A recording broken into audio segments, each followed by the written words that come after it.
Welcome into the best in true crime podcasting. This is True Crime Tuesday. I'm your host, Tim Dennis. Great show today, folks. Jessicafreeburg on the way with Dumb Crime, Stupid Criminals. But first, we're getting back to the nuts and bolts of this whole thing with True Crime Tuesday. We're talking serial killers today, and we're talking about it in an unusual way. I read a fascinating book this weekend, folks, that deals with the blueprint of a killer. In fact, that's the name of the book. Blueprint of a Killer, Monsters in the Making from Childhood to Murder. Imagine, if you will, taking and looking at serial killers first from, let's put it this way, first from the humanity to the macabre, okay? From looking at them from the human side to what they became after they were messed up by us, or by their upbringing, or by whatever it is that they've run into in life, or maybe just by genetics, whatever these circumstances are that they've run into. And some of the most famous ones in history at that. My guest today is Heather Mroczenski. Good job. You did it. Thank you. I did it, didn't I, Heather? And she is fascinating in herself. She's a board certified behavior analyst with a master's degree in applied behavior and analysis and a lifelong love of writing. She's lived in Nashville, Tennessee for her entire adult life, but moved to Wisconsin in 2026 to be closer to family. Outside of her work, Heather is a triathlete and long-distance runner who enjoys any kind of fitness challenge. She's also an avid reader and finishes over 100 books a year. We have something in common there. Heather is married and lives with her two golden doodles who bring equal parts joy and chaos to her daily life. Let's welcome in for the first time to True Crime Tuesday, Heather Mroczenski. Heather, how you doing? Thank you. It's good to be here. I'm doing great. Happy to be here. Happy to have you. This book is so fascinating. And I'll tell you, you've managed to take and surprise people. And if I can set this up in my own way, and then I want to get your impressions as to why you did this, Heather. You managed to take and disguise who it is we're talking about in every chapter, which is refreshing. And I've only seen this done one other time. And believe it or not, it was an astrologer that was on our paranormal show that did this. Mm.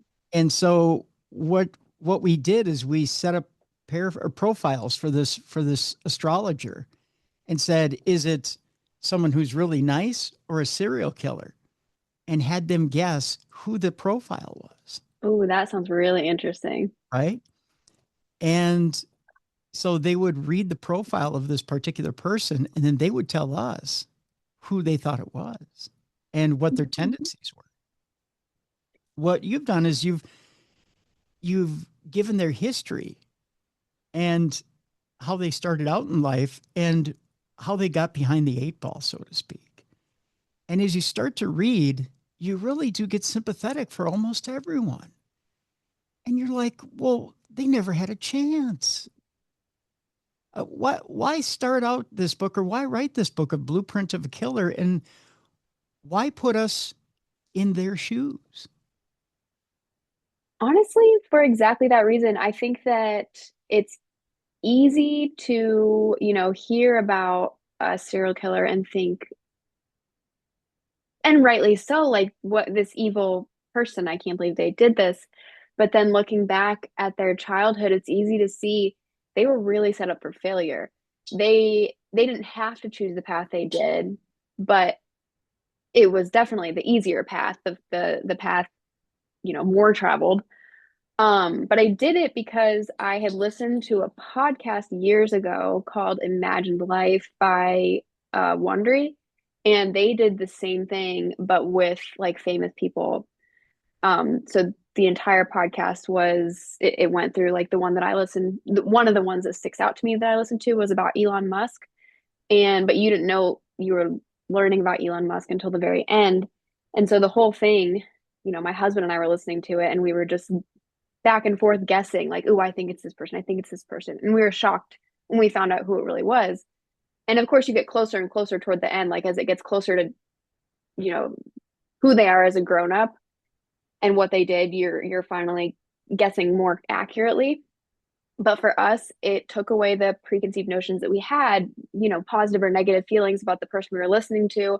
And it was just like, it made them more human. It gave them a more human, um, I guess, nature in our minds and took away all those preconceived notions that we had, thinking that we knew who they were. And so that was really fascinating to me. I loved what it did to my mind, and I wanted to do the same thing with this terrible topic. It does take, and not only does it twist the mind, but it twists the gut a little bit too, because you say to yourself, I can see myself maybe even having been friends with this person as a youngster. Maybe if I had been in the same neighborhood as this kid, maybe I could have changed their ways. Yeah. Maybe I could have, Hmm. interfered, intervened. And then you say to yourself, well, maybe this is the way this person always was meant to be.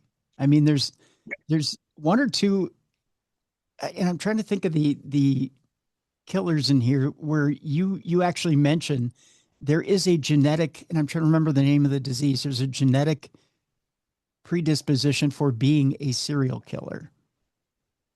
Yeah. I mean, there's the like size of the amygdala. Is that what you're talking about? Yes, there's that. There's the size of the amygdala, but there's also what was it? And it sounds like kryptonite, but I know that's not it. I'm thinking of Superman. Schizotypal. There was that one. I mean, this psychopathy, obviously. Yep. I'm Um, not sure. I'm trying to think of the actual killer that had it. Was it? You know what? I'm going to pull up the chapter myself too. I think we're doing the same thing at the same time here. Was it Gary Heidnick who had it? Oh yeah. He was the only one of the only ones that had like an actual this like he had a psychotic break. He had like an actual disorder. Um he had psychosis, obviously. What else did he have? Now I need to open up my book to my Yeah, that's chapter. fine. That's The fine. problem is you write about so many serial killers and they all just kind of like blend in your mind. So I'm like, And which one was this again? I hate to, yeah, no, I hate to put you on the spot, but it was just only one or two, and we don't have to get into specifics. I mean, we can keep things rolling, but there was one or two that you had mentioned that there's a rare condition lends to Oh, yes. that lends to actual psychopathy. Um, but And that one was really interesting because it was like his it was not Gary Heidnick. yeah, I don't think. I I'm can't I towards don't know, but it's like not super well researched, not super well known. right, right, Um and it's not pointed to a lot by the psychiatric community. yes. Yeah. I Um, will find it and I will talk about it in a bit. I know, and it's driving me nuts, and I know it's driving you nuts, and I probably shouldn't have picked that scab, should I? Um, but it's one of those ones that I think it's probably not brought up a lot by the psychiatric community, especially when it comes to serial killers, because they like to think we like to put it in that triad, right? Where Hmm. it's if it doesn't fit that triad, the famous one that well, then it can't be a serial killer, right? Yeah. Um, It was Arthur Shawcross. Arthur Shawcross, He's that's the one. So he had schizoid personality, pyrrole disorder, and Jacobs syndrome, which is an extra Y chromosome. And that yeah, was interesting because there was the book that I read called The Misbegotten Son by Jack Olson. He talked a lot about it. But he was and I've researched it afterward too. He was like, first of all, like what you said, there's not a lot of research on it, but what they found was that a statistically significant amount of serial killers in prison had this condition or this like extra chromosome. But there's still not a lot of research or evidence about it. So it's not something that's like super commonly talked about. Or even honestly responsible to say this is what caused him to do these things because there's just not enough research on it. But really interesting to find out about it, to learn about it, because I'd never heard of it before. yeah, yeah, and not something that I'll be honest with you. We've been doing True Crime Tuesday since 2013. Not something that a lot of guests have brought up and said, you Hmm. know what, there could be a physical reason that these serial killers are doing what they're doing. Yeah. Um, no one's ever said, well, could be a medical reason. That's never come up.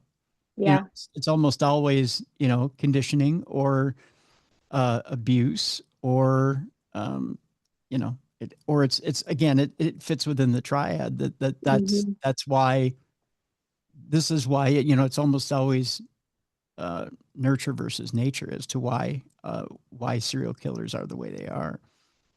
Um, Although, it doesn't seem to me as you've, and there's quite a few chapters in this book. And again, folks, I encourage you to go get the book. We have a link in the description of this program, and we'll talk more about how you can get the book here at the break. Um, it seems to me that even though it, I don't want to say that there's a formula to this because there really isn't here, Heather. There are different ways to make a serial killer, aren't there? Hmm. How, Unfortunately. how would you say the most common way, if you wanted to, and nobody wants to, but if you really wanted to twist a child, what would you say the easiest way to make a serial killer is? I would say confuse their um, ability to understand what love is and what empathy is by, as a couple, like as parents, I think first and foremost, um, not showing love to each other, not showing empathy to each other or to the kids. Neglect and abuse, obviously, like those are huge. The I read The Boy Who Was Raised as a Dog a long time ago, and that also inspired this book. And he was a psychiatrist who wrote about like a bunch of his experiences working with kids, and one of them in particular, there was only one that was known to become a serial killer out of all of the like stories that he told. But this one was a very loving mother, loving family, all of that. But they moved from a different country to the US for a new chance. And mom had a job. She didn't have any family there anymore. So the kid was left from, baby until toddlerhood in a crib all day, every day, with no one to empathize with him, no one to show him love. And he ended up just like, he stopped crying, he stopped demonstrating any needs because he wasn't getting his needs met. So that I think is the number one way to create a serial killer, I guess, is just to completely neglect their every single need except for the very, very, very most basic needs to survive, like, food, shelter, water. Would it be safe to say to deny them education? Because it seems to me that there seems to be a link between a lot of these serial killers in this book that lower intelligence There breeds. was a lot of, yeah, lower IQ, but I don't know if, from what I saw, I don't think that it was because they didn't have education, because a lot of them did. It was just low IQ in general. They really struggled to understand concepts. They were slow learners, and people kind of gave up on them because they weren't catching on to topics and concepts that other people were. So yeah, I think there's definitely a part to that, but I don't know if that has to do with being denied education or just if that might be more of just like a nature low IQ being given up on. It seems like the next ingredient that has to be in there somewhere is a form of abuse. There has to be some Hmm. form of abuse there in order to stir that pot, or it's the ignition switch that gets everything started because abuse begets Yeah. abuse, right? In almost every single one, there was either physical abuse, sexual abuse, or neglect. So yeah, most of them were abuse cases, and it was really sad seeing a lot of sexual abuse. Um, Really kind of traumatizing to read about and be writing about because it was just so sad to hear these parents. A lot of them were parents sexually abusing their kids or grandparents sexually abusing their kids, to where the kids thought that was what love was. And so they would go on to sexually abuse others thinking this is how you love. This is what it means to love someone, is to sexually assault them. The only one that I can remember that went on and tried to defend themselves, the only parents and grandparents that went on and tried to defend themselves that I can remember, that I can ever remember, and you actually feature them in the book, is Jeffrey Dahmer's parents. Mm-hmm. And I remember the interview with Dr. Phil, in which they insist nothing ever happened that was negative to Jeffrey. They claim that he had a totally normal upbringing, but when Dr. Phil started to delve into it, you found out about the bleaching of bones Yeah. and some of the nefarious things that actually happened in his background. That, and also, I mean, I read Lionel Dahmer's book, and it was really, really interesting. I loved the father's perspective. Um, but even he admitted to, like, he and his wife did not have the healthiest of relationships. I don't know if it was in that book or another book, they're all running together, that I read, that there was a lot of I mean, there were cops were called on their fights occasionally, more than once. Like, there were instances of dad throwing things at mom or toward mom. So, I mean, that's also like, that's an example of not really understanding what love is, not being able to show your kids what love is. If that's how you're showing love, by, you know, yelling so loud or throwing objects so hard that you get the police called on you, that can be pretty traumatic if it happens at a young child, at a young age too. Yeah, and to me, it seems like you, as you pointed out, you don't have a good idea of what a healthy relationship is. But then to go on a national television program and say, well, there was nothing ever wrong here. Yeah. You obviously are in again, denial just ain't a river in Egypt. You're obviously so deep in denial that you can't possibly put yourself in front of millions of people and say, well, there was nothing ever wrong in our house. I don't know where Hmm. Jeffrey gets it from. It's obvious where he gets it from. Yeah. Yeah. So the dysfunction starts obviously with you. Why would you put yourself in front of millions and think that you're going to fool them? Well, and that could also be a case of, you know, my as Lionel and his wife, mom and dad, maybe their parents did the same thing, and so to them it was, well, this is normal. Like, this is how, and we turned out just fine. Um, and Jeffrey Dahmer was definitely one of the more mild childhoods that I wrote about, because like, there was, I would call it still traumatic. My parents never threw anything at each other. I don't know about yours, but it was definitely more mild. But still, he still went down that path. Yeah. Yeah.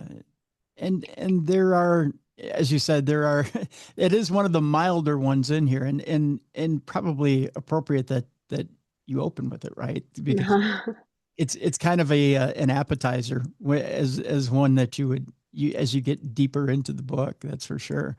But one that you just it kind of warms you up as you get deeper into the book. Um, I tell you what, we'll take our break here. When we come back, let's get into some of the stories in the book that did shock you a little bit, and some of the soon to be killers, or the ones that eventually um, did surprise you, that became killers, and the ones that didn't. Some of the stories that you said, it was probably in the making all along, that they had no choice, that Hmm. they had to become serial killers. The book is a fascinating one, folks. And again, we have a link in the description of this program.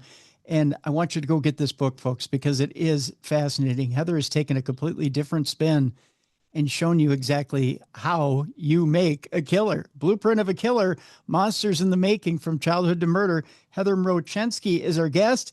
The book is by wildbluepress, and it's out there right now. We have a link again in the description of this program. Go get it right now. When we come back, we'll find out from Heather some of her favorites, and exactly what surprised her about this book and some of these killers, and what didn't surprise her. When we come back next on True Crime Tuesday.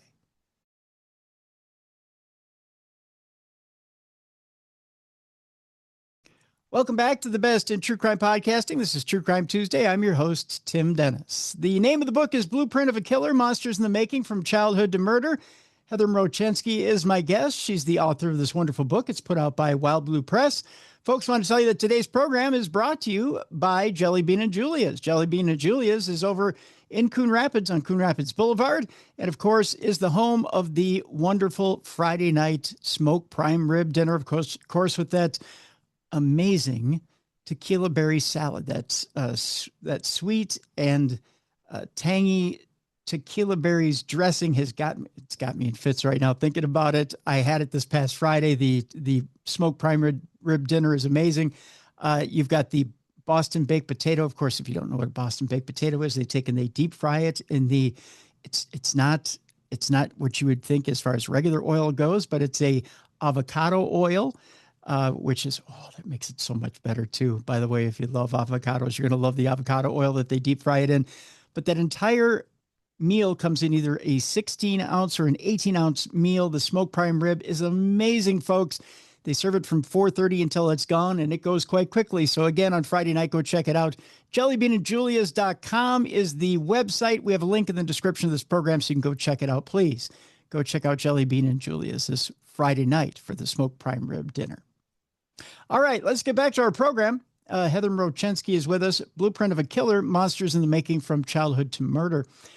All right, Heather, before we left people, we were talking about, there's definitely a way or a blueprint, so to speak, of as you put it, of how to set up a child for failure, set up a child for a failure to society and to become a criminal and a serial killer at that. But in that, there's got to be some surprises. And I would ask you this first. Of all the different killers in here and of all the different cases that you put in this book, and there are quite a few, what's the one when you look at it, you go, I really didn't think based on his or her upbringing that I would see this person becoming that killer? Yeah, I think the one that was the most surprising in that way was bellegunness. So she was born in like the 1800s. And so I do need to give a little caveat that there's not very much research out there about her, especially before she was about 17 years old. And so she could have had a traumatic childhood, and we just don't know. But from what everything I read said, the most traumatic thing that happened to her before she was 17 years old was severe poverty. Which and that's not saying that's not traumatic, but there was, from what I read, no abuse, no neglect. She was loved. She grew up working on a farm with her parents, but it wasn't until she was about 17 years old that she got pregnant.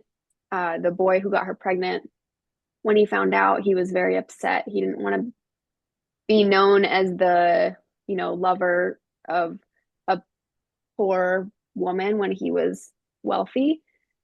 He kicked her until she had until her baby died. So kicked her in the stomach, and she ended up crawling home bleeding, like, half dead, and ended up living but didn't tell anyone. And so obviously super super traumatic. But from what I saw, the first 17 years of her life, the only trauma was poverty. And so that was really interesting to me and sobering and scary.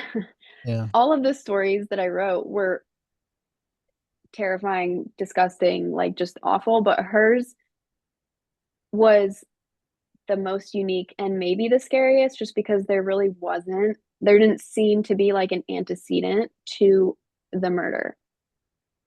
So that was, I think, the most surprising to me in that regard.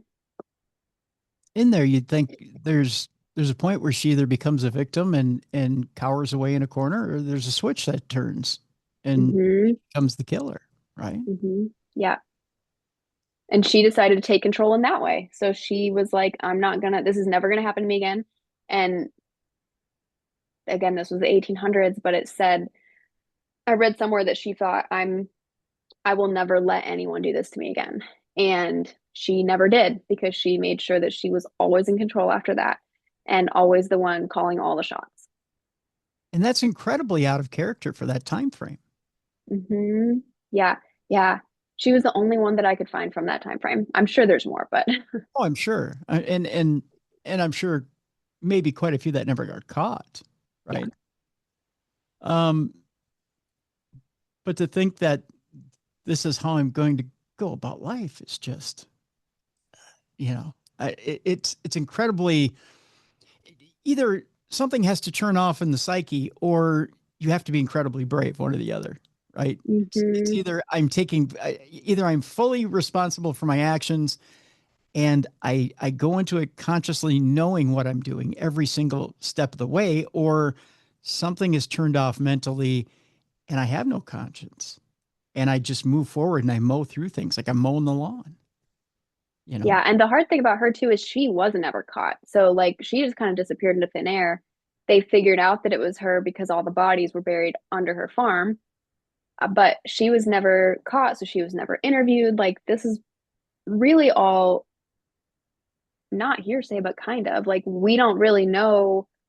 We can make really good educated guesses about why she did what she did. We don't know if she died. We don't know if she eventually did get caught under a different name. Like we don't know anything. Yeah, because we can leave it for the book if you want, but there's a little bit of a tumultuous end to her as to whether Yeah. she lived or died, right? Hmm. Yeah. So it's she might have been quite cunning and got away. Yeah. Yeah. It's an interesting story with her, that's for sure. What's the one that doesn't surprise you so much? That as you look at the case, you go, oh yeah, from the minute you looked at it, from the minute this person started out, maybe even from the womb to death, you said, this is textbook serial killer right here. Rose West. She was her story. I had to take breaks writing her story because I was just, oh gosh, I don't even, disgusted, terrified, traumatized, all of the scary words, just by reading and writing about what had happened to her. Like, I mean, starting from birth, her mom was struggled with mental health, and her dad put her mom in like what is it called? Electric shock treatment, ECT. So she had, I want to say, like 12 to 15 different ECT sessions the whole time she was pregnant. Granted, I couldn't find any research saying this was negative for the fetus, for the baby. Um, that just seems like a lot to put a body through. I can imagine that that is not something that a pregnant woman would or should ever go through. But even like after that, I mean, from day one, her dad had been diagnosed as a schizophrenic, and no one knew this until he died. So he was schizophrenic. I'm guessing because no one knew in his life. I'm guessing he was unmedicated. Doesn't say. Um, he sexually abused Rose her whole life, literally until he died. Her grandpa sexually abused her.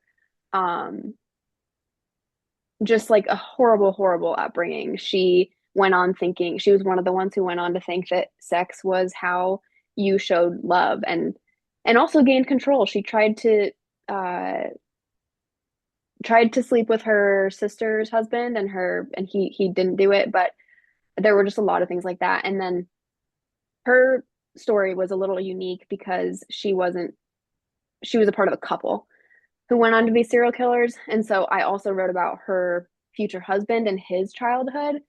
And he had the almost exact same childhood where he was sexually abused by his mother. He went on to he raped his sister, got her pregnant, thought that was just what loving people was. He raped his own children, like just awful, awful, terrible. There is absolutely no surprise that they ended up the way that they did, because I mean, honestly, the only surprise is that they didn't kill more people. I found that she had killed 12 people, and that is, to me, based on her childhood, shockingly low. I don't know how many he killed, but 12 seems like a very small amount. Just to be curious, Heather, what was the average time it took you to write a chapter, and then how long did it take you to get through that chapter? Oh, that's a good question. I don't know. It definitely took me longer to write that one, um, because I had to take so many breaks. Yeah. But I was also on a little bit of time crunch for publishing. So Oh, I hear you. Yeah, that'll happen. That'll happen. Yeah. I get why. I mean, and when our listeners and viewers get a hold of this book and read it, it's hard to read. It's a hard chapter to read because it's one of those, oh, come on now. Every time mhm. you get a new revelation from either Rose or her husband, one or the other, and you go, are you kidding me? Really? Really? That's the one chapter that I say I've had friends, that are not true crime lovers, but they're reading it because they love me. And I say, you should probably just skip this chapter because it's going to be too hard for you to stomach because it was hard enough for me to stomach and I love this stuff. Yeah. Yeah. It's a hard one to put down. That's for sure. But you managed to get through it because and how you get through it is up to you. Whether you say to yourself, well, it's in the past. It's not like you can reach out and communicate with this person, or it's not like they're up and walking around right now. Or you can tell yourself, well, in my mind, I can fictionalize it, but it's Yeah. real. It happened. Hmm. There are people out there like that. Oh, yeah.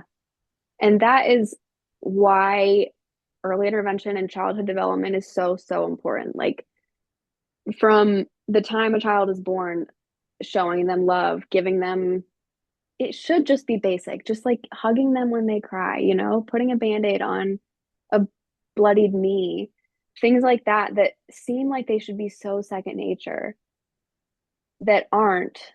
And then things like this happen.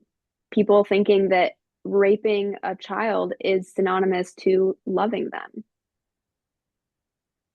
I don't know how you draw that parallel, right? Yeah. It takes a sick mind to draw that parallel, but yet the sickness is there. Hmm. Well, and honestly, like it really isn't that hard to understand how that happens because if it happens when you're a child, I mean, I learned sign language, the whole sign language alphabet when I was in third grade. I have very specific memories of learning it. And I still know it because I learned it as a child. Whereas I have been trying to learn Ukrainian for the past year and forget it every other day. I'm like forgetting the word that I learned yesterday Mhm. because I'm 33 instead of, you know, 9. And when you learn things in childhood, it's hard to unlearn them. And I think that's also why so many of us are in therapy because Yeah. you learn things as a child, even from healthy, functioning, very loving parents. You're still learning things through the mistakes that they make that are super mild compared to what these individuals went through. And it still affects how we love people and why we think it's okay to do certain things because that's what we learned when we were kids. You know, I over the years that I've been doing this program, I've thought to myself a lot of times, do we have children too young? A lot of times when we don't have patience, the younger we are, we're we're a little too full of, forgive the phrase here, we're a little too full of piss and vinegar, and we're a little too self-centered, and we're a little too wanting to do our own thing. And a child takes and needs love and patience and respect Mhm. and time and things that an older person can give and wants to give, and things that a younger person it really doesn't have the time to give because they're wanting to find themselves first and needs to acquire all of that, right?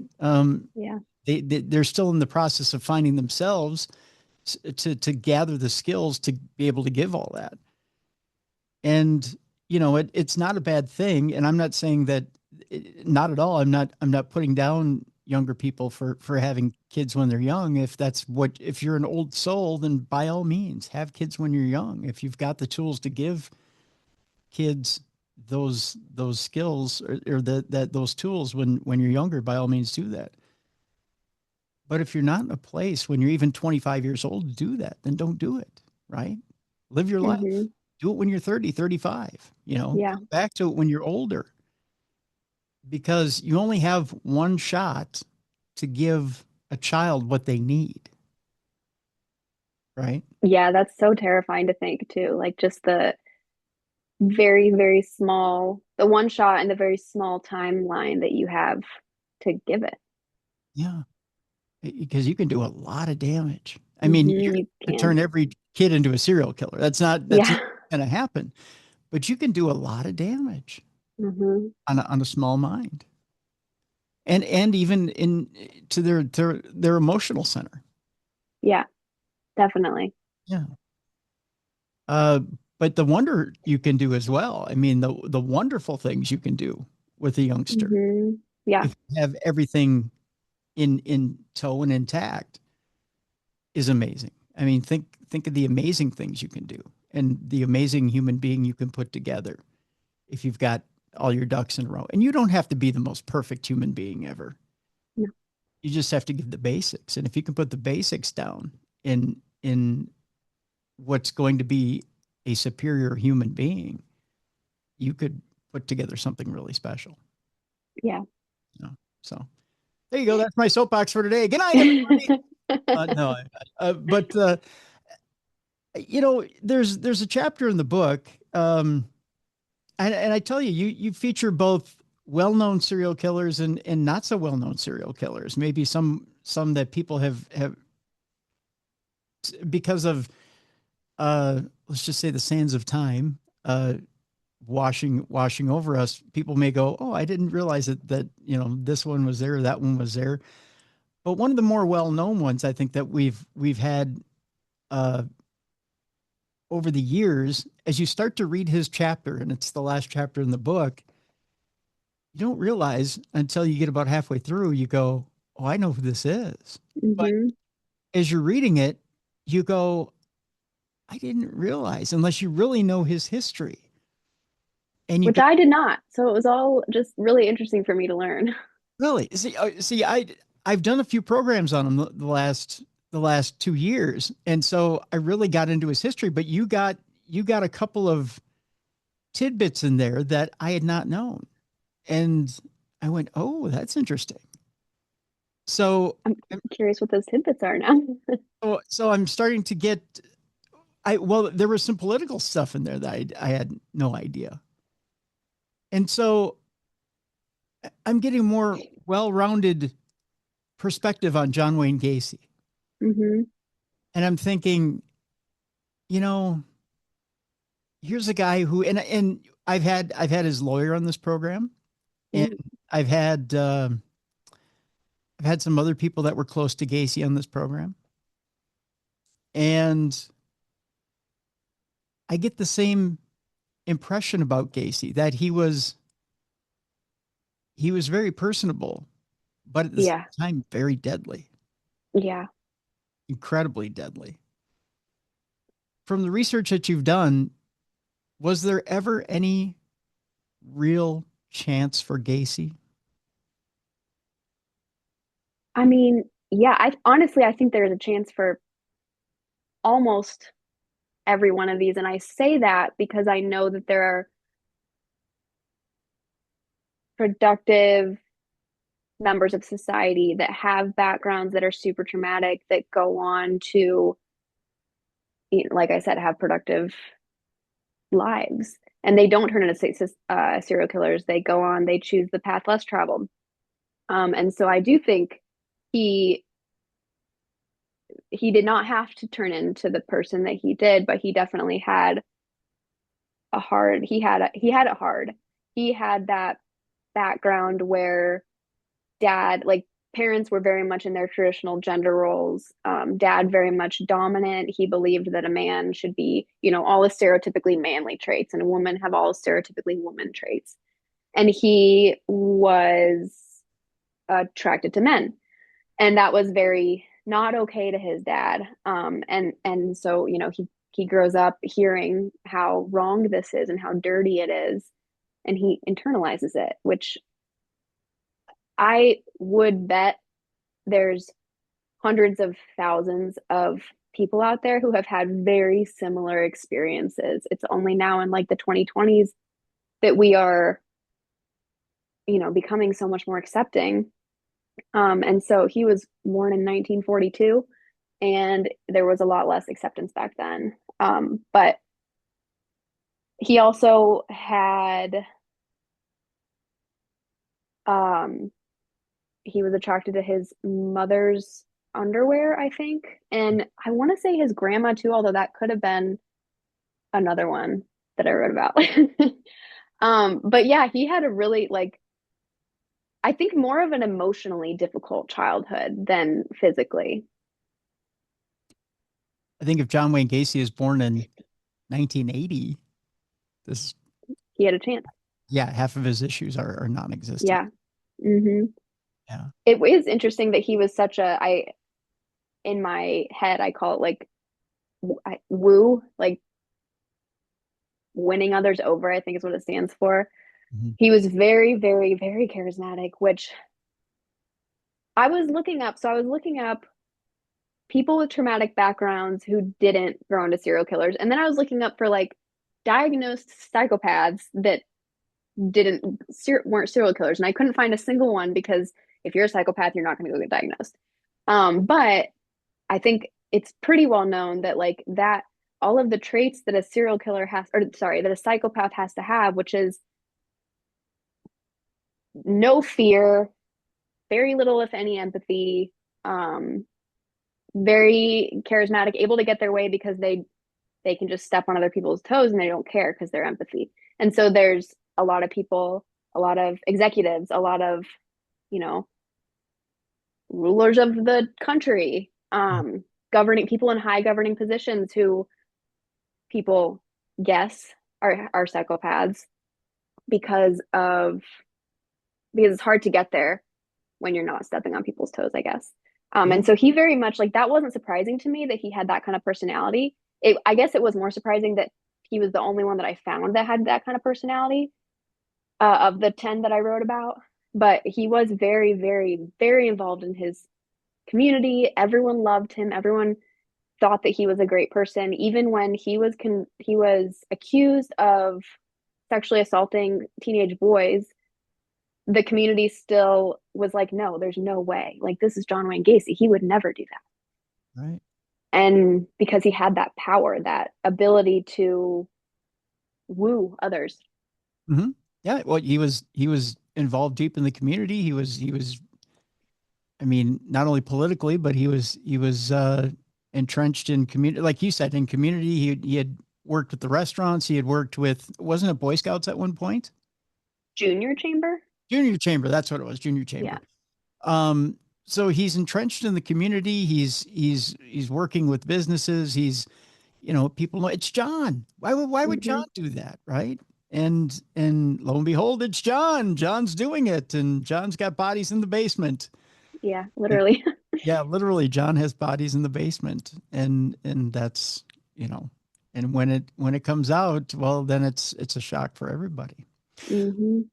The book is fascinating, folks. And again, I encourage you to get the book. We have a link in the description of this program. It's called Blueprint of a Killer, Monsters in the Making from Childhood to Murder. Heather Mroczenski is our author. And Heather, again, I want to thank you so much for being with us today and coming up with this concept. Again, I'd love to see this concept with other genres of crime, not just serial killers, but what makes a cat burglar or a jewel thief or whatnot. I mean, it's a great concept. That's a good thought. Not something I had considered, but maybe I'll think about it. Yeah. Well, thank you so much, Heather, for being with us today. I appreciate it. Yeah, thank you. All right, folks, time for us to lighten things up a bit. Let's bring in Jessicafreeburg. It's time now for Dumb Crimes and Stupid Criminals. It's Crayon News story time.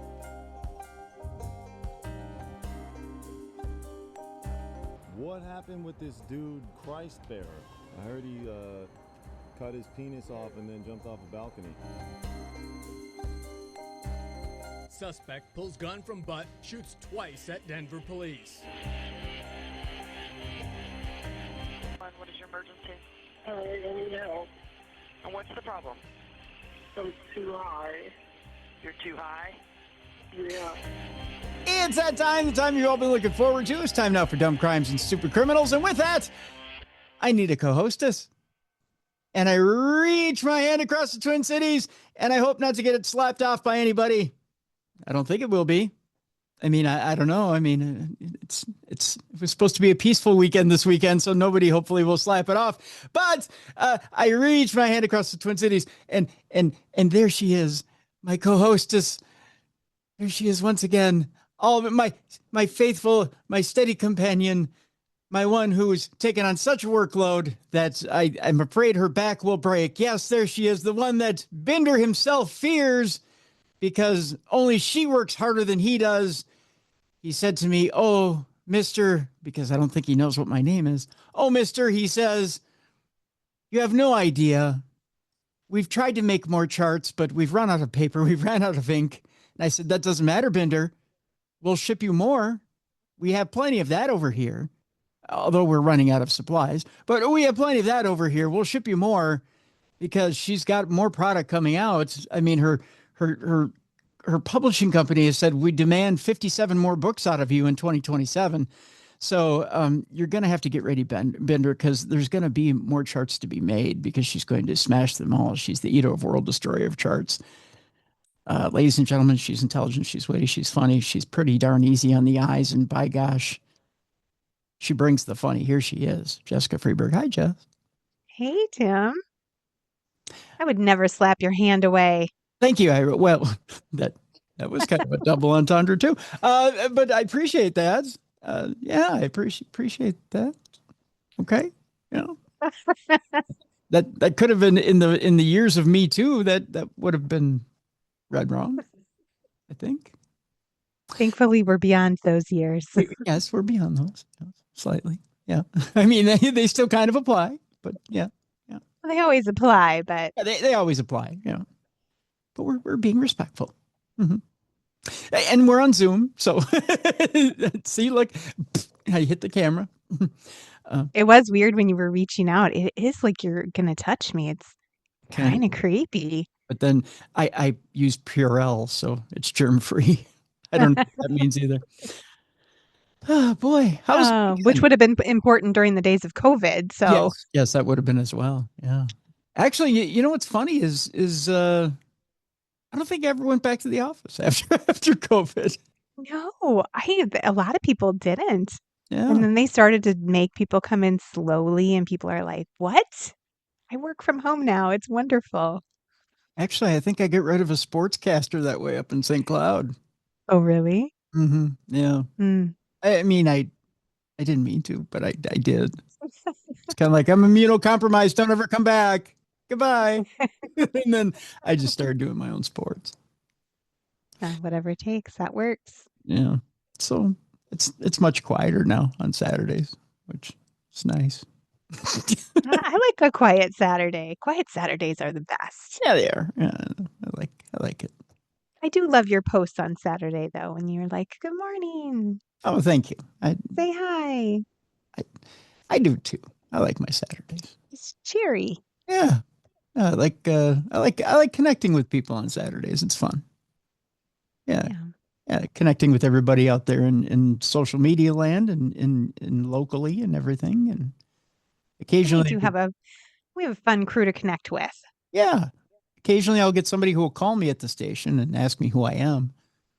I think Excuse me, sir. Who are you? Like, who are you? I'm like, Tim Dennis. Who are you? It's kind of fun. But other than that, yeah. I would just say, I'm the master of the universe. What do you need? Ooh, that's a good one. I'm going to use that next time. Yeah, do it. Yeah, I'll do that. Definitely. Big dumb crime, stupid criminals today. We'll jump into it right away. We have not one, but two stories today, Jess, in which people are doing inappropriate things during court sessions on Zoom. Oh, no. I can only imagine. If you wouldn't do it in front of a judge in person, don't do it at home on Zoom. Yeah. Generally a good rule of thumb. Yeah. Yeah. And I want to, by the way, I want to thank everyone who submitted stories this week. We've got a ton of stories from people in our audience. So thank you, everybody. everyone who sent in stories. There's a lot of people. In a first timer, Robin sent in a story, so I want to thank Robin as well, who sent in a story this week. But yeah, lots of stories from our audience. So thank you, everybody. Love you, appreciate you. Thank you, everybody who sent in stories. Let's jump into it right away.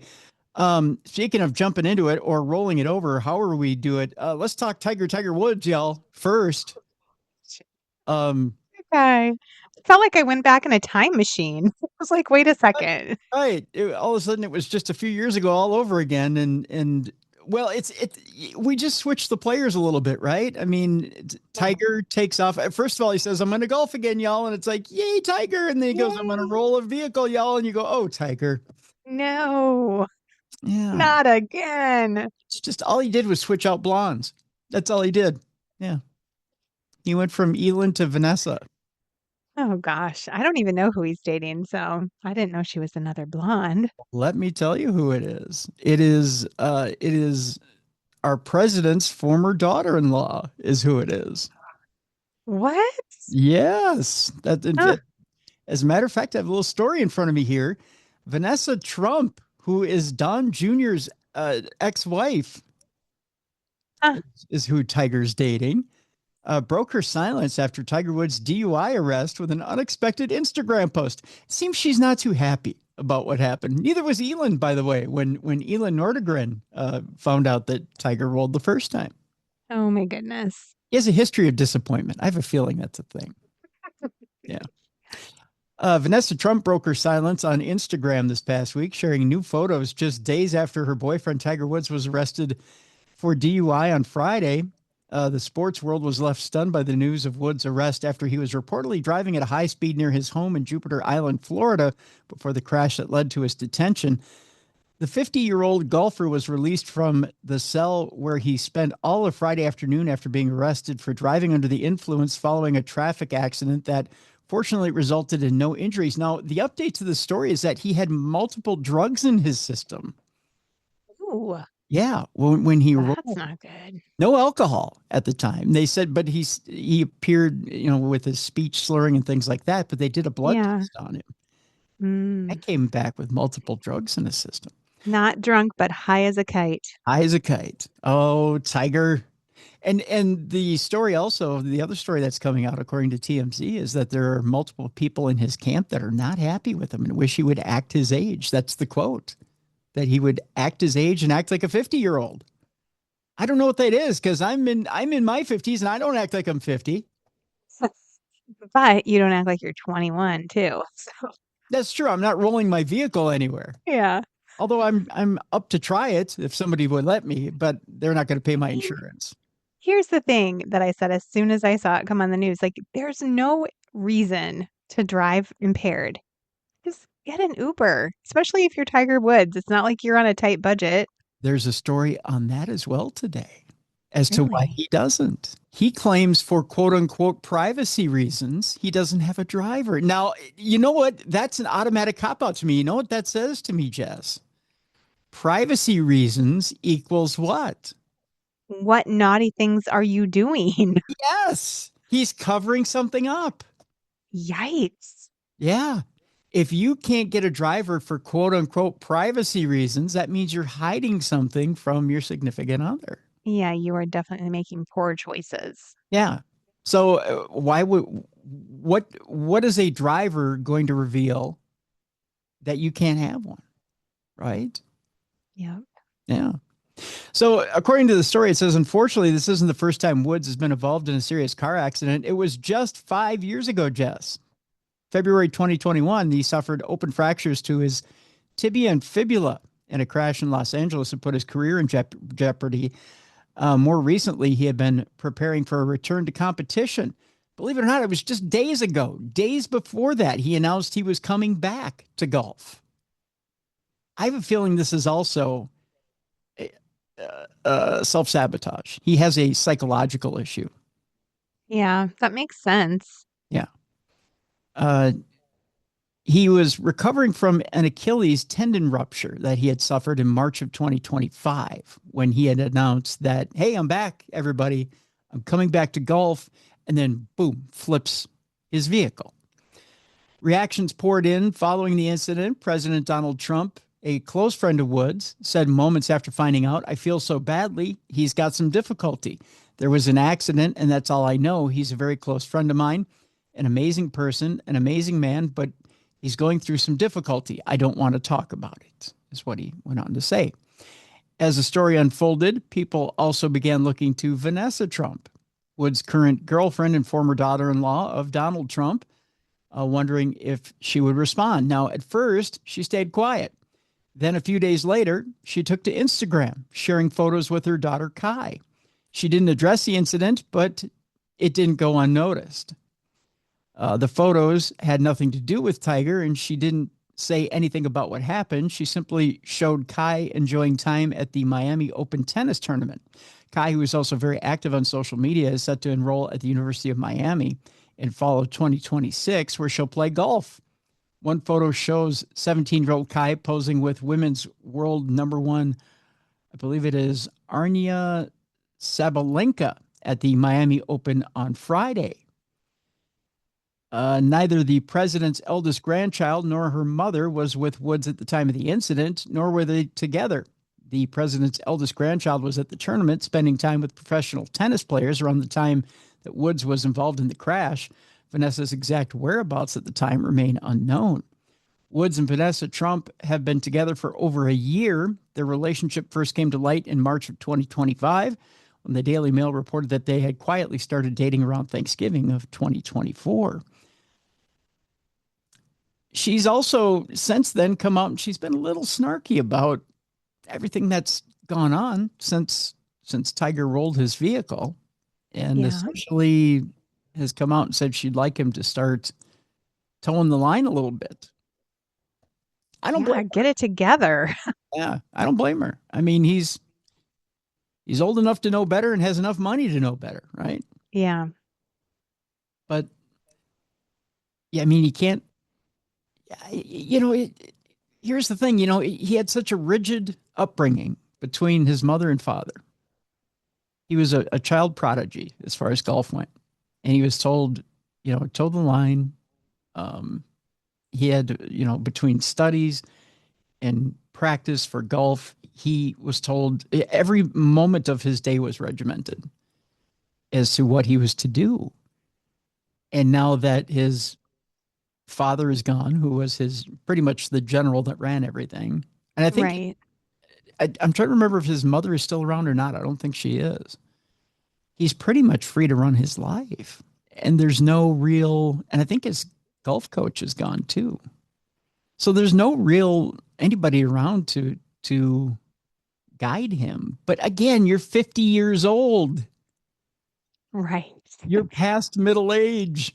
And really, it's like, sure, if he's driving around intoxicated in a world where there's no one else on the road, whatever, do your thing, bud. But there are other people in the world. He could kill someone. We're just lucky he's rolling his vehicle and only hurting himself. Right. Well, he did in this last accident. He clipped the back of another truck. Oh, did he? So he came dangerously close to hurting somebody else. Hmm. So he's getting there. He needs to stop. I agree with his girlfriend. Yeah. And some better choices. And it's, it's not like, and again, I'll step off my soapbox here in a minute, but he does have this self-sabotage thing going on. It's almost like he's saying, okay, I need to do golf because golf is the only thing I know. It's like Tiger has this thing where he's got this self-sabotage thing, right? Where he says, well, I need to do golf because golf is the only thing that's bringing in money for me right now. Right. Right. But then he's also saying, well, but also there's the pressure of being as good as I used to be. There's what if I'm not as good as I used to be? What if people don't accept me? What if they don't love me? I have this past now. What if I go back and they don't love me? What if they heckle me? What if I've tarnished everything? Do you think that he needs the money though? I mean, he has to have enough money just to retire and just be done. Just go drink your margaritas or whatever it is you're doing on a beach somewhere. And He spent a lot of money on women and drugs. mm, I have a yeah. feeling there's not as much there as there used to be. And we have no idea of knowing. So I don't know. Maybe there's still a lot of money there. And there's a lot of money for child support. And he gave a lot of money to Elin in the divorce. Right. So, yeah. There's still a lot of money to be paid. So after a while, you're kind of, I hate to use this word because it's a drug reference, but he's chasing the dragon here. He's you know, but that's a monster of his own making. So For sure. Yeah. I hope, and I was watching Dr. Drew talk about this a little bit. And he said the last time Tiger came out of quote unquote treatment, he was talking the talk, but not walking the walk. It was kind of like he was trying to fool everybody into thinking that he was better. And it was obvious he wasn't. I suppose when you start at such a young age being someone that people are watching so intensely that you kind of have an ability to like morph into what people want you to be. Yeah. In front of them, even if that's not really what you are deep down inside. So there's probably a little of that going on too. But I hope he gets help. I mean, it's sad to see someone derail. I'm sure there's a part of Tiger that wants to be something completely different than what he is right now. But he just feels trapped. He's trapped into, I have one skill I'm really good at, and this is what I've got to be until I physically can't be it anymore. And then I'll figure out what it is I do for the rest of my life. And that's sad, right? Yeah, for sure. I mean, I know some people are like, oh yeah, real sad, Tim. Wham, wham, he's making millions of dollars. But it's sad in that, we all have choices in this life. You can either follow what your heart desires, or you can follow what people want you to do. Right. And there's a choice there. And when it came to golf, golf was what his father wanted him to do. I was going to say, because he started so young, did he even really get to choose? When you're that young, sometimes it's not your choice and you're thrust into the spotlight like that. And then it's like, well, now it is what it is. What are you going to do? Yeah. Yeah. You just got to roll with it. Yeah. There could be some of that. Yeah. Yeah. All right, let's move on. Brother and sister in a very weird story. I'll tell you why this is so weird, Jess. A brother and sister are charged after an explosive device was found outside MacDill Air Force Base. This is so weird that the brother ended up back in China. What were they doing? I'll tell you. Little brother-sister bonding over some bombs? Yeah. Every once in a while, we're going to bond. We're going to build a bomb. I'm going to leave you in custody. I'm going to go back to China. I know. I get it. My brother and I like to play Risk. Same thing, right? Just yeah, Risk. Exactly. That's what this is. 20-year-old Alan Zhang is accused of planting an explosive device outside MacDill Air Force Base and fleeing to China. Well, his sister, 27-year-old Anne-Marie Zhang, was arrested for allegedly helping him escape and tamper with evidence. Oh, Just, it's just a family outing at MacDill Air Force Base. A Florida man accused of planting an explosive device outside MacDill Air Force Base has fled to China, while his sister is now in custody after both were charged in connection with the incident, federal officials announced on Thursday. According to the Federal Bureau of Investigation, 20-year-old Alan Zhang faces multiple federal charges, including attempting to damage government property, unlawfully making a destructive device, and possessing an unregistered destructive device. His sister, 27-year-old Anne-Marie Zhang, was booked on charges of witness tampering and acting as an accessory after the fact. Now, the U.S. Attorney's Office of the Middle District of Florida said the investigation began on March 10th when a 911 call warned of a bomb near the base's visitor center. At the time, no device had been located. It was very short and very cryptic, but he said that a bomb had been placed at MacDill Air Force Base. U.S. Attorney of the Middle District of Florida, Gregory Kehoe said. Kehoe says the device was found in a secluded area. You have something in a secluded location and hidden in the visitor center, and it just took a little bit more time to get there, Kehoe said. If you're going to examine our more sensitive assets on the MacDill Air Force Base, not that the visitor center isn't an important asset, but obviously Central Command is there, Kehoe went on to say. 6 days later, on March 16th, an Air Force service member discovered it took 6 days to find this thing. Oh my gosh. They discovered a hidden explosive device near the visitor center. Investigators later determined it was an improvised explosive device capable of causing serious harm or death. So this thing was ticking away for 6 days. Some people put a false bomb place. Oh my God. This was a real deal. And it was set 6 days. It just sat there. When was it supposed to go off? That's a good question. That's wild. The bomb is placed, it says here, the bomb is placed on the 10th. They left it on the 12th, but on the 11th, they attempted to destroy evidence by selling the automobile involved to CarMax. That might be the funniest part of the whole thing. This is why it's dumb crime, stupid criminals. They sold it the day after they placed the bomb. So they put the bomb in the vehicle after they sold the car. So they're like, hey, CarMax, can you come pick this car up? By the way, we're just going to put a little something in the trunk. Don't worry about it. Be very wary of whatever you buy from CarMax now. Like, yes, right? Probably involved in a crime. That's right. Can you get the Carfax on it, by the way? Does that list that on the Carfax?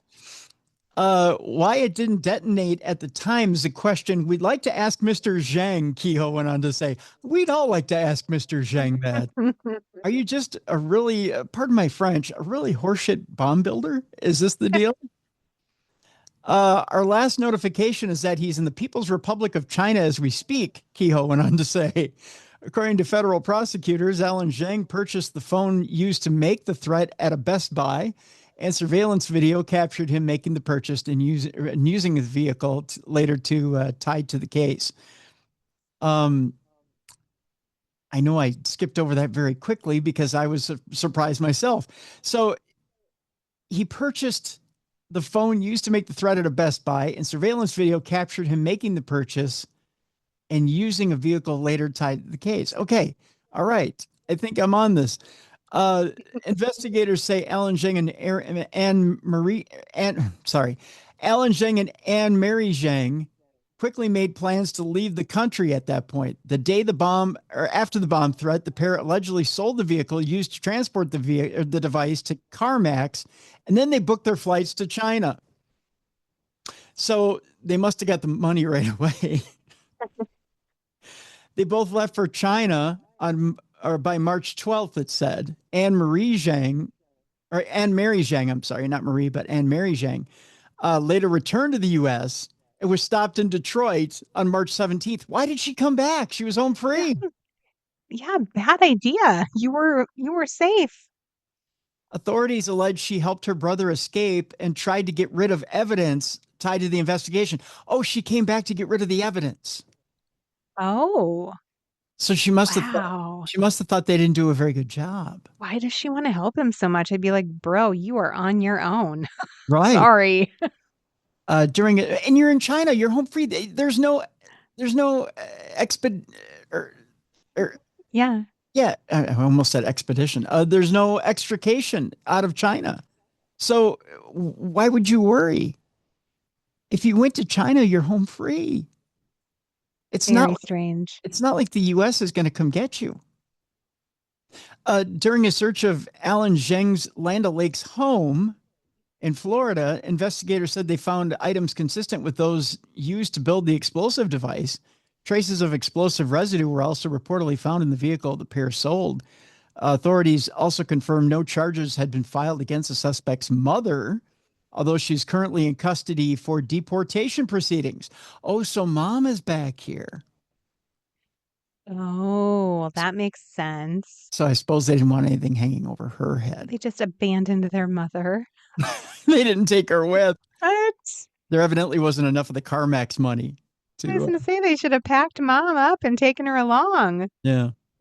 In a separate federal case, 35-year-old Jonathan Elder, oh, okay, that's a different case. It says was arrested in Pinellas County earlier in the week for allegedly making threats against MacDill Air Force Base. Evidently, that's the place to make threats. So if you feel like you want to make a threat, just make it against MacDill. They're used to it. So who knows? They claim they're making and exploring every avenue to get Alan Zheng back to the U.S., according to U.S. Attorney Gregory Kehoe in a press conference. Good luck with that. I don't think we have an extradition treaty with China, last I checked. So, speaking of unusual stories here, Jess, this was sent in by two people this week.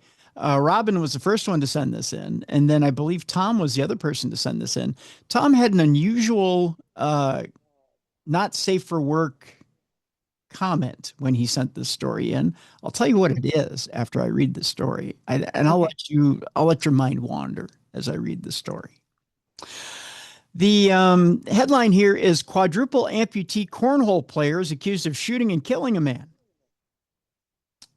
So I want you to think about this. Quadruple amputee cornhole player. I've definitely seen this, like the image of this story on Facebook a lot this week. Mm-hmm. I don't know what the story is. A lot of us have. Yeah. Accused of shooting and killing a man. A professional cornhole player is behind bars after he allegedly shot and killed someone during an argument in a Maryland town over the weekend. The Charles County Sheriff's Office said authorities charged Dayton James Weber, who's all of 27 years old, of Plata, a quadruple amputee and professional cornhole player with the deadly Sunday night shooting. The investigation began when two people flagged down La Plata Police Department officers near the area of La Plata Road and Radio Station Road.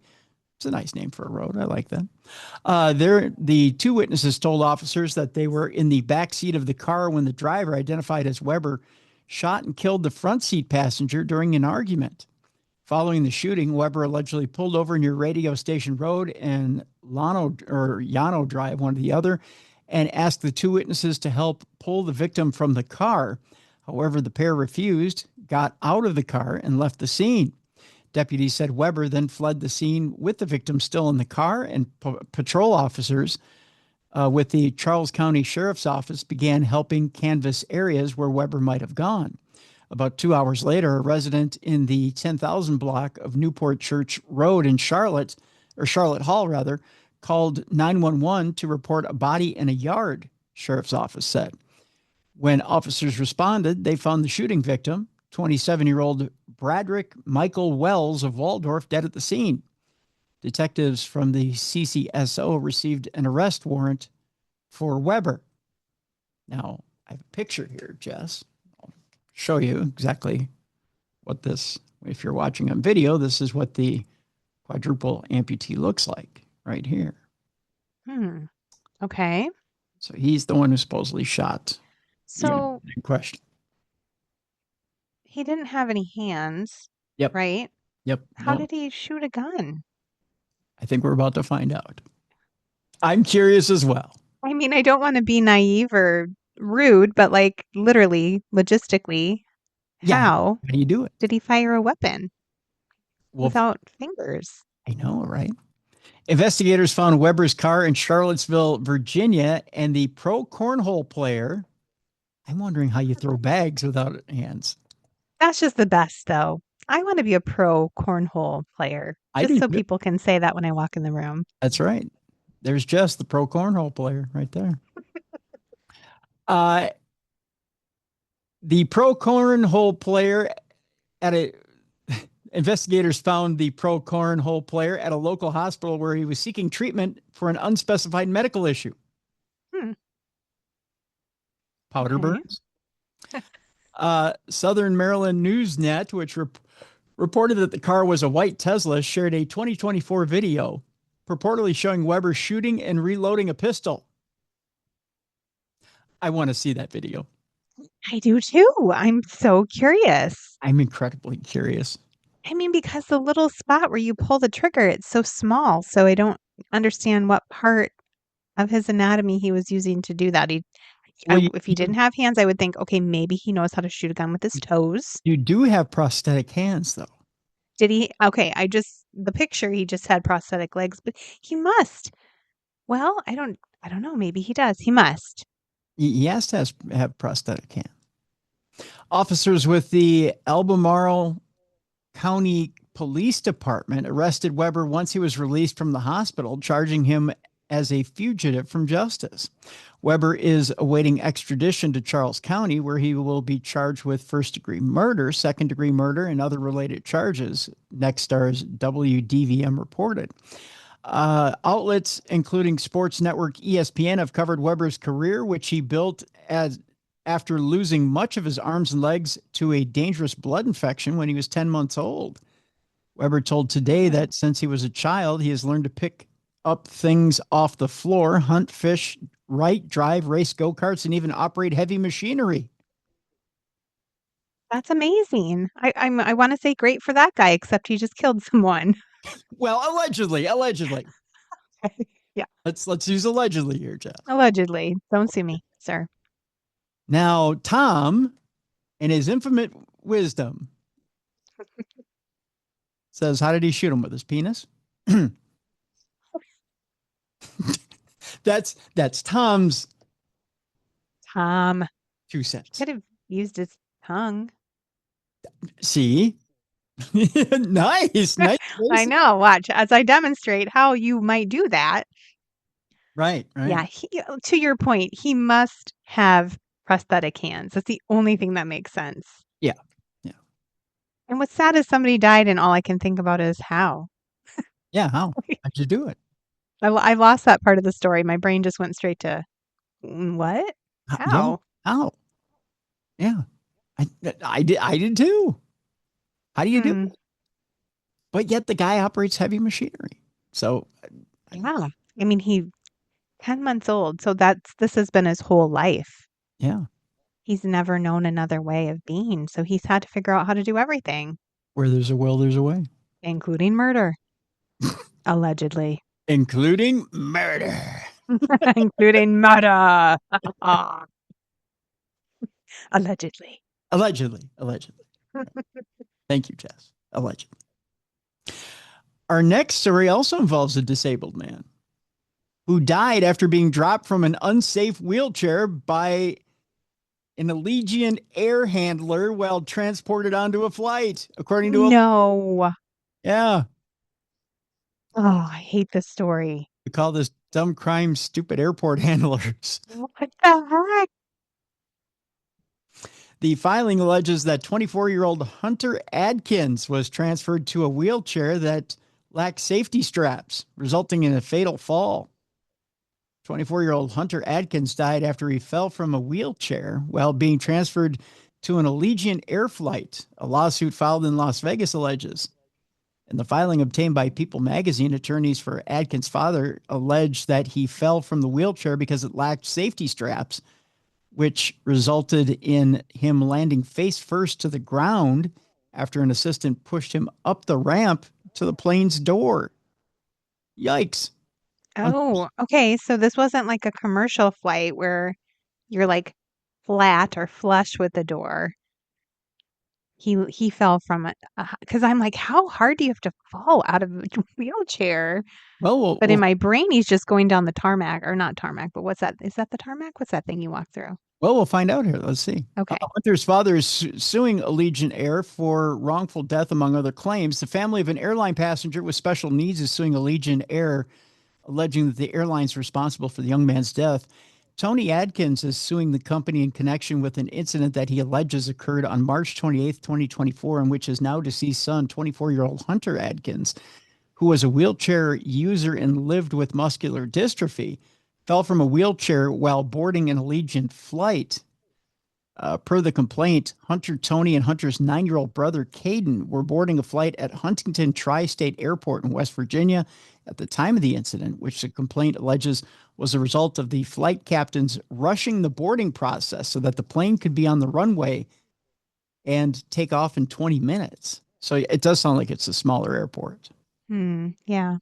The complaint further alleges that the Huntington Tri-State Airport's wheelchair assistants who were providing services to Allegiant flights were originally supposed to help them transfer Hunter from his motorized wheelchair to an aisle wheelchair, narrow enough for him to board the plane, were disbanded to load luggage in order to rush the flight's takeoff. So in other words, they were told, stop loading Hunter, go load luggage. Wow. Priorities. Right. That's A human being or bags. a horrible priority. Yes. The complaint further alleges that the airline wheelchair assistants or staffers who were originally supposed to help transfer Hunter from his motorized wheelchair to an aisle wheelchair. I think I read that part already. Aisle wheelchairs, by the way, are required by federal regulations to safely board mobility impaired passengers, and passengers being transported in aisle wheelchairs must be assisted by 2 crew members, the lawsuit claims, citing federal regulations. Hunter was instead allegedly transferred to a wheelchair that lacked safety straps, which resulted in him falling from the wheelchair and landing face first on the ground as an assistant pushed him up the ramp to the plane's door, according to the lawsuit. Holy cow. Ow. Dang. Yeah, that would be a long fall if you're not flush with it, coming out of the actual airport building in one of those little tunnels. Yeah. And you're instead going up. Oh, that poor guy. Mm.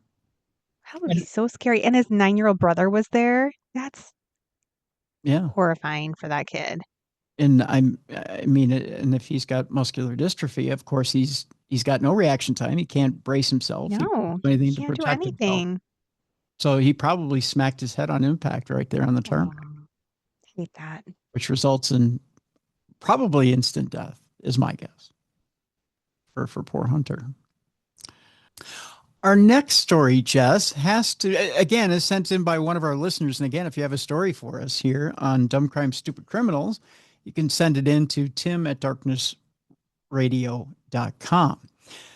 Next story, it doesn't get any lighter, Jess. And again, I apologize for that. We'll lighten up here in just a bit. A Provo boy's family breaks silence after kidnapping charges are filed against a local mom. This, again, is one of those cases of when a mom goes too far trying to protect a child. So brace yourself here. This is going to be one of those stories. We go to Provo, Utah, or Salt Lake City, where a Provo mother is facing felony charges after allegedly kidnapping an 11-year-old boy and forcing him to apologize to her daughter, who was 11 years old as well, for what she believed was bullying. But the boy's mother says the situation is far more complicated and that her son is the one who has endured ongoing harassment. So here's what happened. Amber Lee Colazzo is the boy's mother and says the conflict between the 6th grade children has been simmering for more than a year. According to her, the girl's attention towards her son became overwhelming for him.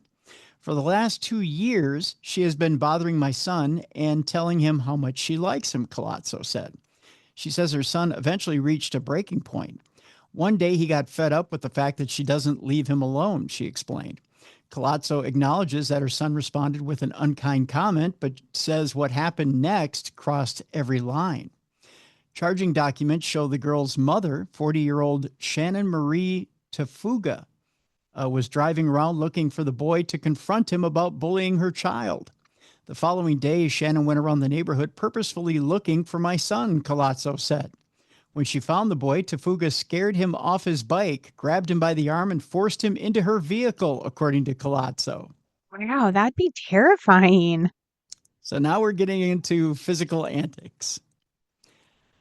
She pulled him in her vehicle and took him to her home and sat him on her couch.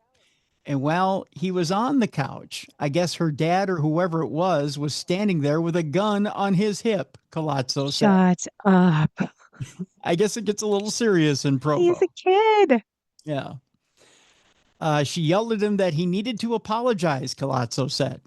Shannon was telling him that he was lucky that she didn't run him over because she should have. What? Is that a little extreme for 11 years old? All because he made a comment to her daughter that wasn't nice? That's crazy behavior. But crazily, the fact that her dad was standing there with a gun on his hip tells you the apple doesn't fall far from the tree. Right. Colazzo said her son was threatened and pressured into apologizing to the girl before being told to leave. They basically opened their door and told him to get the F out, and he ran all the way home, she said. He said on his way home, all he could think about was what just happened. He came in and he was just hysterical and said, "Mom, I just got kidnapped." Yeah. Yeah, you did. So I'm going to ask you, in your world right now, Jess, your son comes home at the age of 11 and says, "I just got kidnapped. Some guy with a crazy guy with a gun was standing there while this mom was berating me and telling me I needed to apologize to her daughter for something I said about her, like she was crazy or something." What do you do? I would definitely call the police. I mean, mom instinct would be like, I'm going over there. Clearly, they're unhinged. So A, I would just turn them in. a little bit. Now, the September 17th, 2025 incident led to one aggravated child abuse and one child kidnapping charge filed this week. Prosecutors said they reduced the charges to second-degree felonies, each carrying a potential penalty of 1 to 15 years in prison.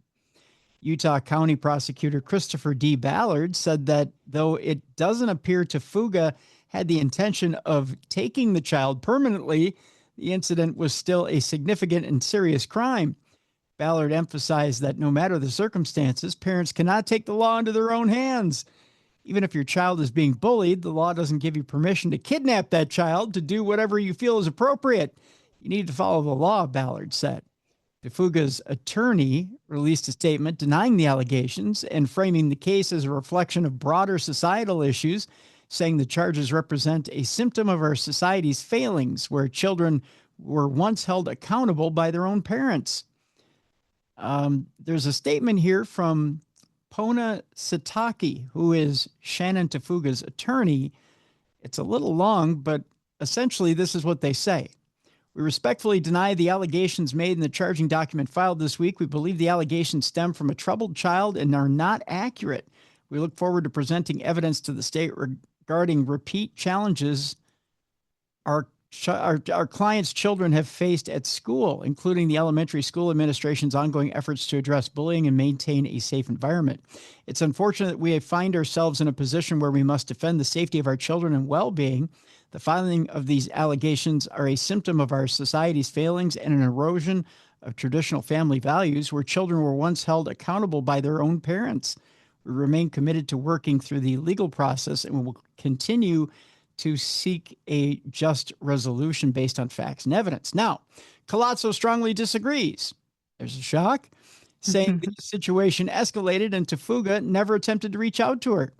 Had she come knock on my door like an adult and said, "Hey, our kids are having issues, can we speak?" I would have gladly let her in, Colazzo said. But not once did she ever try. I never met this woman, she claims. It's even crazier. That is crazy. Like her first thought wasn't, I'm going to talk to the mom. Because I've had to do that before over the years. Yeah. Not, her first thought instead was like, let's just kidnap this kid and hold him at gunpoint. And A little mafia justice. wow. Yeah. Colazzo also raised concern about how the school handled the ongoing conflict. In a statement, the Provo City School District said it cannot comment on student-related matters due to privacy laws in the active legal case. See, to me, that doesn't seem right. That the school is climbing up now. Yeah. Well, they don't want to have to tell you they didn't do anything. Right. They don't want to have to say, "Well, we didn't bother with it because we didn't think it was serious enough, or we just thought it was kids being kids." Right. Yeah. At the time of the incident, Tafuga was working as a school crossing guard. So the mom was working at the school. Provo police said she's no longer employed in that role. Surprise, surprise. Maybe because somebody had a temper. Speaking of somebody having a temper, we move to our next story. There's a song that came out in the 80s that I always thought would be ironic if somebody sang it while committing a crime. Well, somebody has. Oh, what song is that? It's an old song from the 80s by Talking Heads. I told remember them. You remember David Byrne and Talking Heads? Yeah. There's a couple of songs they had. One was a remake of an Al Green song, "Take Me to the River." That's not it. Okay. There's another one. Do you remember "Burning Down the House"? Yes, I do remember that song. Well, there's a man who decided to sing that song while he literally started burning down a house. I can see it. Yeah. A Little Pennsylvania man. musical. Yes, it's a musical. Yeah. Living his own little musical Yeah. He's like burning down the with a house. can of gasoline and a match. Yeah, as he's throwing matches on a burning house. The headline goes, "Stop Making Sense." That was the name of the movie. Remember the feature-length movie concept? Yeah.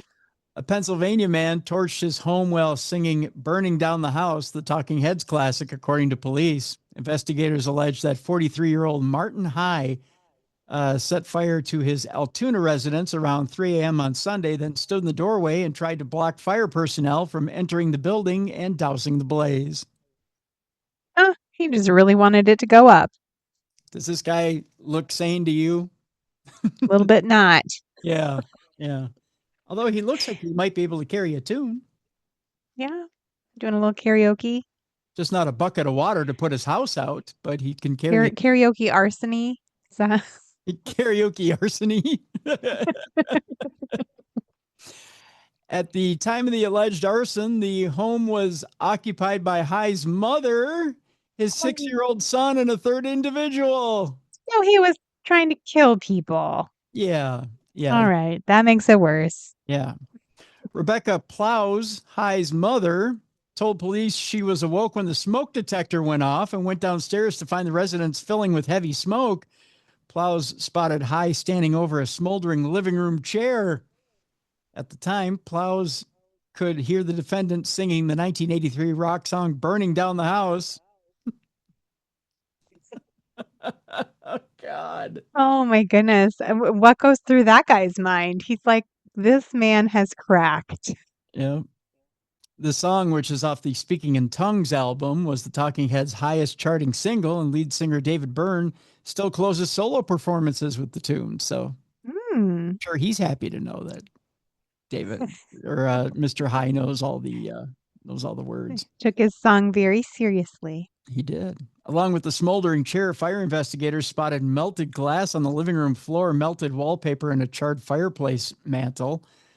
High was transported to a local hospital due to being under the influence, I guess. While being treated, he reportedly informed medical staff that he was having a bad day, so he had attempted to place a chair in his fireplace. Right. Yeah, that's what it was. Yeah. I told cops he burned the chair because it was dirty. No, well, they do get stinky sometimes. Most of us get a rug doctor. We don't burn it in the fireplace. High was hit with multiple arson charges, as well as risking catastrophe and endangering the welfare of a child counts. He is locked up in the Blair County Jail. How much bail do you think he got for that whole burning down the house shtick? I certainly hope it's climbing close to 100,000. Oh, let's go a little north on this deal. Oh, good. I'm glad. Yeah, after all.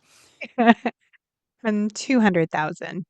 Let's go a little higher because evidently he couldn't carry a tune, but they can carry a little bit of bail money. I'm really proud of them. Yeah. South of 300,000 or? It's a little north of that because really? Pennsylvania's taking this seriously. Hey, I'm moving to Pennsylvania. Sounds like they don't let crime happen and get away with it. That's right. Now, if we were in Florida, they'd be like... Yeah, it'd be like $5,000. Just another day. Yeah. The crazy runs rampant in Florida, so this is no big deal. Okay, so it was over 300,000 for his bond? Yeah. Want to take one more shot at this deal? 450,000, Tim. You're still swinging low, Jess. $1 million. Get out of town. $1 million. Dang. Yeah. No, I like it. Keep in mind, he's only got to come up with 10%, but still, that's $100,000 cash in order to get out. I mean, that's a lot. He's going to be there a while. I think part of the other reason, High is a registered sex offender who was convicted in 2022 of indecent assault, corruption of minors, and an unlawful contact or communication with a minor. Well, when you put it that way, they should have just let him go up in the house fire. Well, he would have taken his mother and kid with him too, I but mean, somehow get them out and just let him. Sorry, I don't have a lot of patience for people who assault children. let him smolder, huh? Yeah. Florida evidently doesn't feel that way about. We're going to follow up with a story that we had earlier. Okay. Do you remember this man right here? I'm just going to show you a picture, and then we'll get on with the story. Yeah, but I don't remember what the story was with him. Well, he looks pretty happy, doesn't he? He does. He looks like he's having a good day. Well, He he's would having never throw a chair in a fire. No, but you know what he did do? He did a similar angry act, but it wasn't as violent as throwing a chair in a fire or trying to set a house on fire while singing Talking Head songs. But he did, Jess, douse a pride flag in tea in a Florida Starbucks. I remember that story. That's right. Well, the man who was so traumatized by a pride flag hanging in a Starbucks that he doused it with tea, tore it off the wall, and then stuffed it in a garbage can has received just a slap on the wrist from a Florida judge Of course. because evidently, it's not that big of a deal. He just had a hissy fit, basically. That's right. It's a Florida hissy fit, according to a judge. That's all it was. 31-year-old Tucker Kemp was arrested and charged with criminal mischief in connection with the October 2025 incident at a Starbucks in St. Petersburg. Police reported that Kemp told a store manager that he was offended by the flag and the fact that they should put up an American flag. America, F yeah, right? When the employee told Kemp it was their policies to display the pride flag, he decided to take matters into his own hand, so to speak. Kemp then threw a cup of tea at the gay rights symbol before he ripped the flag from the wall and put it in the trash instead of putting. There is a little irony to that, though. The man was drinking tea. Yeah, right. He didn't go pinkies up, bitches, and then throw it. Yeah, nothing like that. You're a real man and drink an espresso or something. Yeah. Go hard Or a big cup of coffee. All right. Kemp was fired from his job after the smoking gun first reported on the arrest. So somebody had some sense in this whole thing. In a subsequent court filing, Kemp acknowledged making poor decisions that led to my rightful arrest and termination from my career. So he admits he was an asshole. I mean, I'm sorry. Did I say that? I'm sorry. Your Honor, I'm an asshole. That's right. That poor decision, however, will be wiped from his record if he complies with the terms of a pretrial intervention agreement. Kemp, acting as his own lawyer, just struck with prosecutors. The PTI deal terms require Kemp to serve 25 hours of community service, complete an 8-hour anger management course, pay Starbucks $210 for damages resulting from his flag meltdown. Kemp, who admitted responsibility for the crime, has also been ordered to have no contact with Starbucks. Any Starbucks ever? Maybe it's just that one. That would destroy my daughters. Would it? Yeah. Oh my gosh. Yeah. I think he should be forced to serve unicorn drinks for like 4 weeks. I think that draped in a pride flag. Mm-hmm. I think I get it. It's okay if he doesn't like it. Just there's so many other places you could go get your tea. Yeah. You're offended by that? Don't shop there. Well, what's it matter to you? It's a decoration on a wall. Yeah. I don't understand being offended by it. I would not be, but yeah, some people are. Okay, fine. Just go somewhere else then. Keep it moving, right? It's not complicated. Yeah, if you don't like it, big deal. There's plenty of things I don't like in this world, but I don't get upset and deface it. I just keep moving. The 6-month PTI program could be terminated after 3 months if Kemp meets all of his conditions, by the way, so he doesn't even have to do the complete 6 months. After successful completion of the program, which is offered to first-time offenders, the misdemeanor charge will be dismissed. I won't tell you how Kemp votes. We won't go into politics here, but Is it in the story? it's in the story how he votes. Oh, goodness. Well, I mean, we can imagine, and that's fine. I have no judgment of people's politics. We are all entitled to our own opinions. But I'll tell you this much, Jess. His Facebook page declares his priorities are God, family, and business. well, then he lost his job throwing a hissy fit in a Starbucks. He did. Yeah. And I think God would be ashamed of you. Because Yeah, you're being mean to all of his children. I agree. Yeah. I do think God looks down at us sometimes and thinks, "Ah, that's not what I said." Yeah. Just be better, right? Kemp's LinkedIn page does not list a new employer since he was canned by the Dignity Memorial Funeral Home chain, which I Oh, think that is so ironic. wow. Dignity Memorial Funeral Home decided they couldn't have him around anymore. Good for them. Yeah, good for And them. it would be really hard to get another job after behaving like that. That's the reason you lost your job. You have to tell your next employer that. And Can you imagine? he was a sales manager. He Oh, was in charge of other salespeople. I hope he learned a lesson.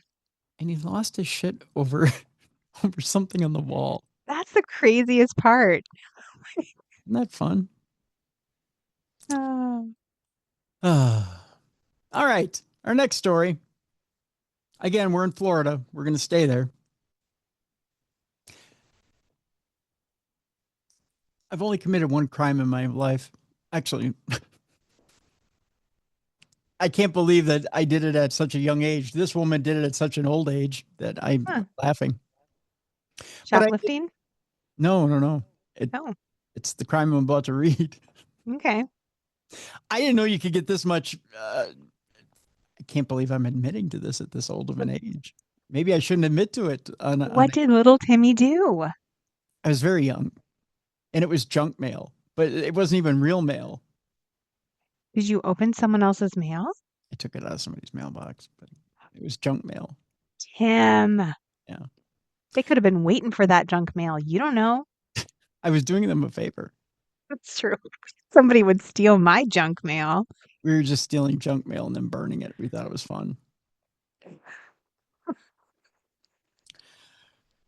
But this woman living on the edge. That's right. This woman's for real, though, Jess. This woman right here, she's stealing real mail that's got money attached to it. Ooh, I don't like that. Yeah. 36-year-old Carrie Miller faces over 60 counts of petty theft. Shame on her. She's stealing people's like birthday cards. Yeah. Or checks. Ugh. People still get checks through the mail. Yeah. I do. I get some checks in the mail from my agent. Yeah. It's my favorite mail to get. It is. It's good mail to get. That's for sure. Body cam video shows Florida police confronting a woman accused of stealing mail. We go to Volusia County, Florida, where a Central Florida woman was put behind bars after Holly Hill police said she was discovered stealing mail from dozens of people. In a release, police said they responded on Sunday to a report of someone stealing mail out of mailboxes in the 800 block of Daytona Avenue. So she was caught in the act on a Sunday. Busted on the Sabbath. On the Sabbath. Working on a Sabbath. On the Sabbath.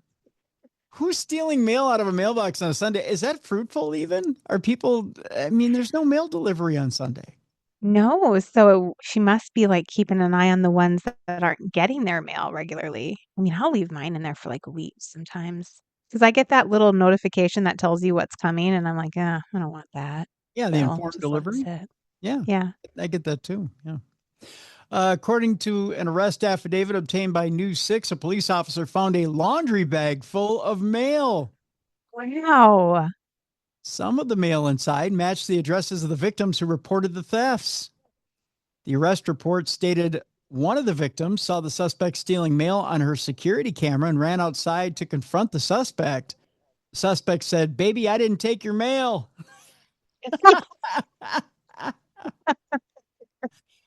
Police said the victim confronted the suspect, grabbed the bag to get her mail back, and the bag fell to the ground. Officer said the suspect fled on an electronic bicycle. Oh, Not an electronic unicycle like last week, but an electronic bicycle, which is important. oh, she needs to step up her game. Yeah. The electronic unicycle, much easier to get away on. I mean, that's super impressive, honestly. That is. The report stated an officer found the suspected e-bike near the front door of a Dollar Tree along Ridgewood Avenue, and the store clerk confirmed someone matching the description of the suspect had gone into the bathroom.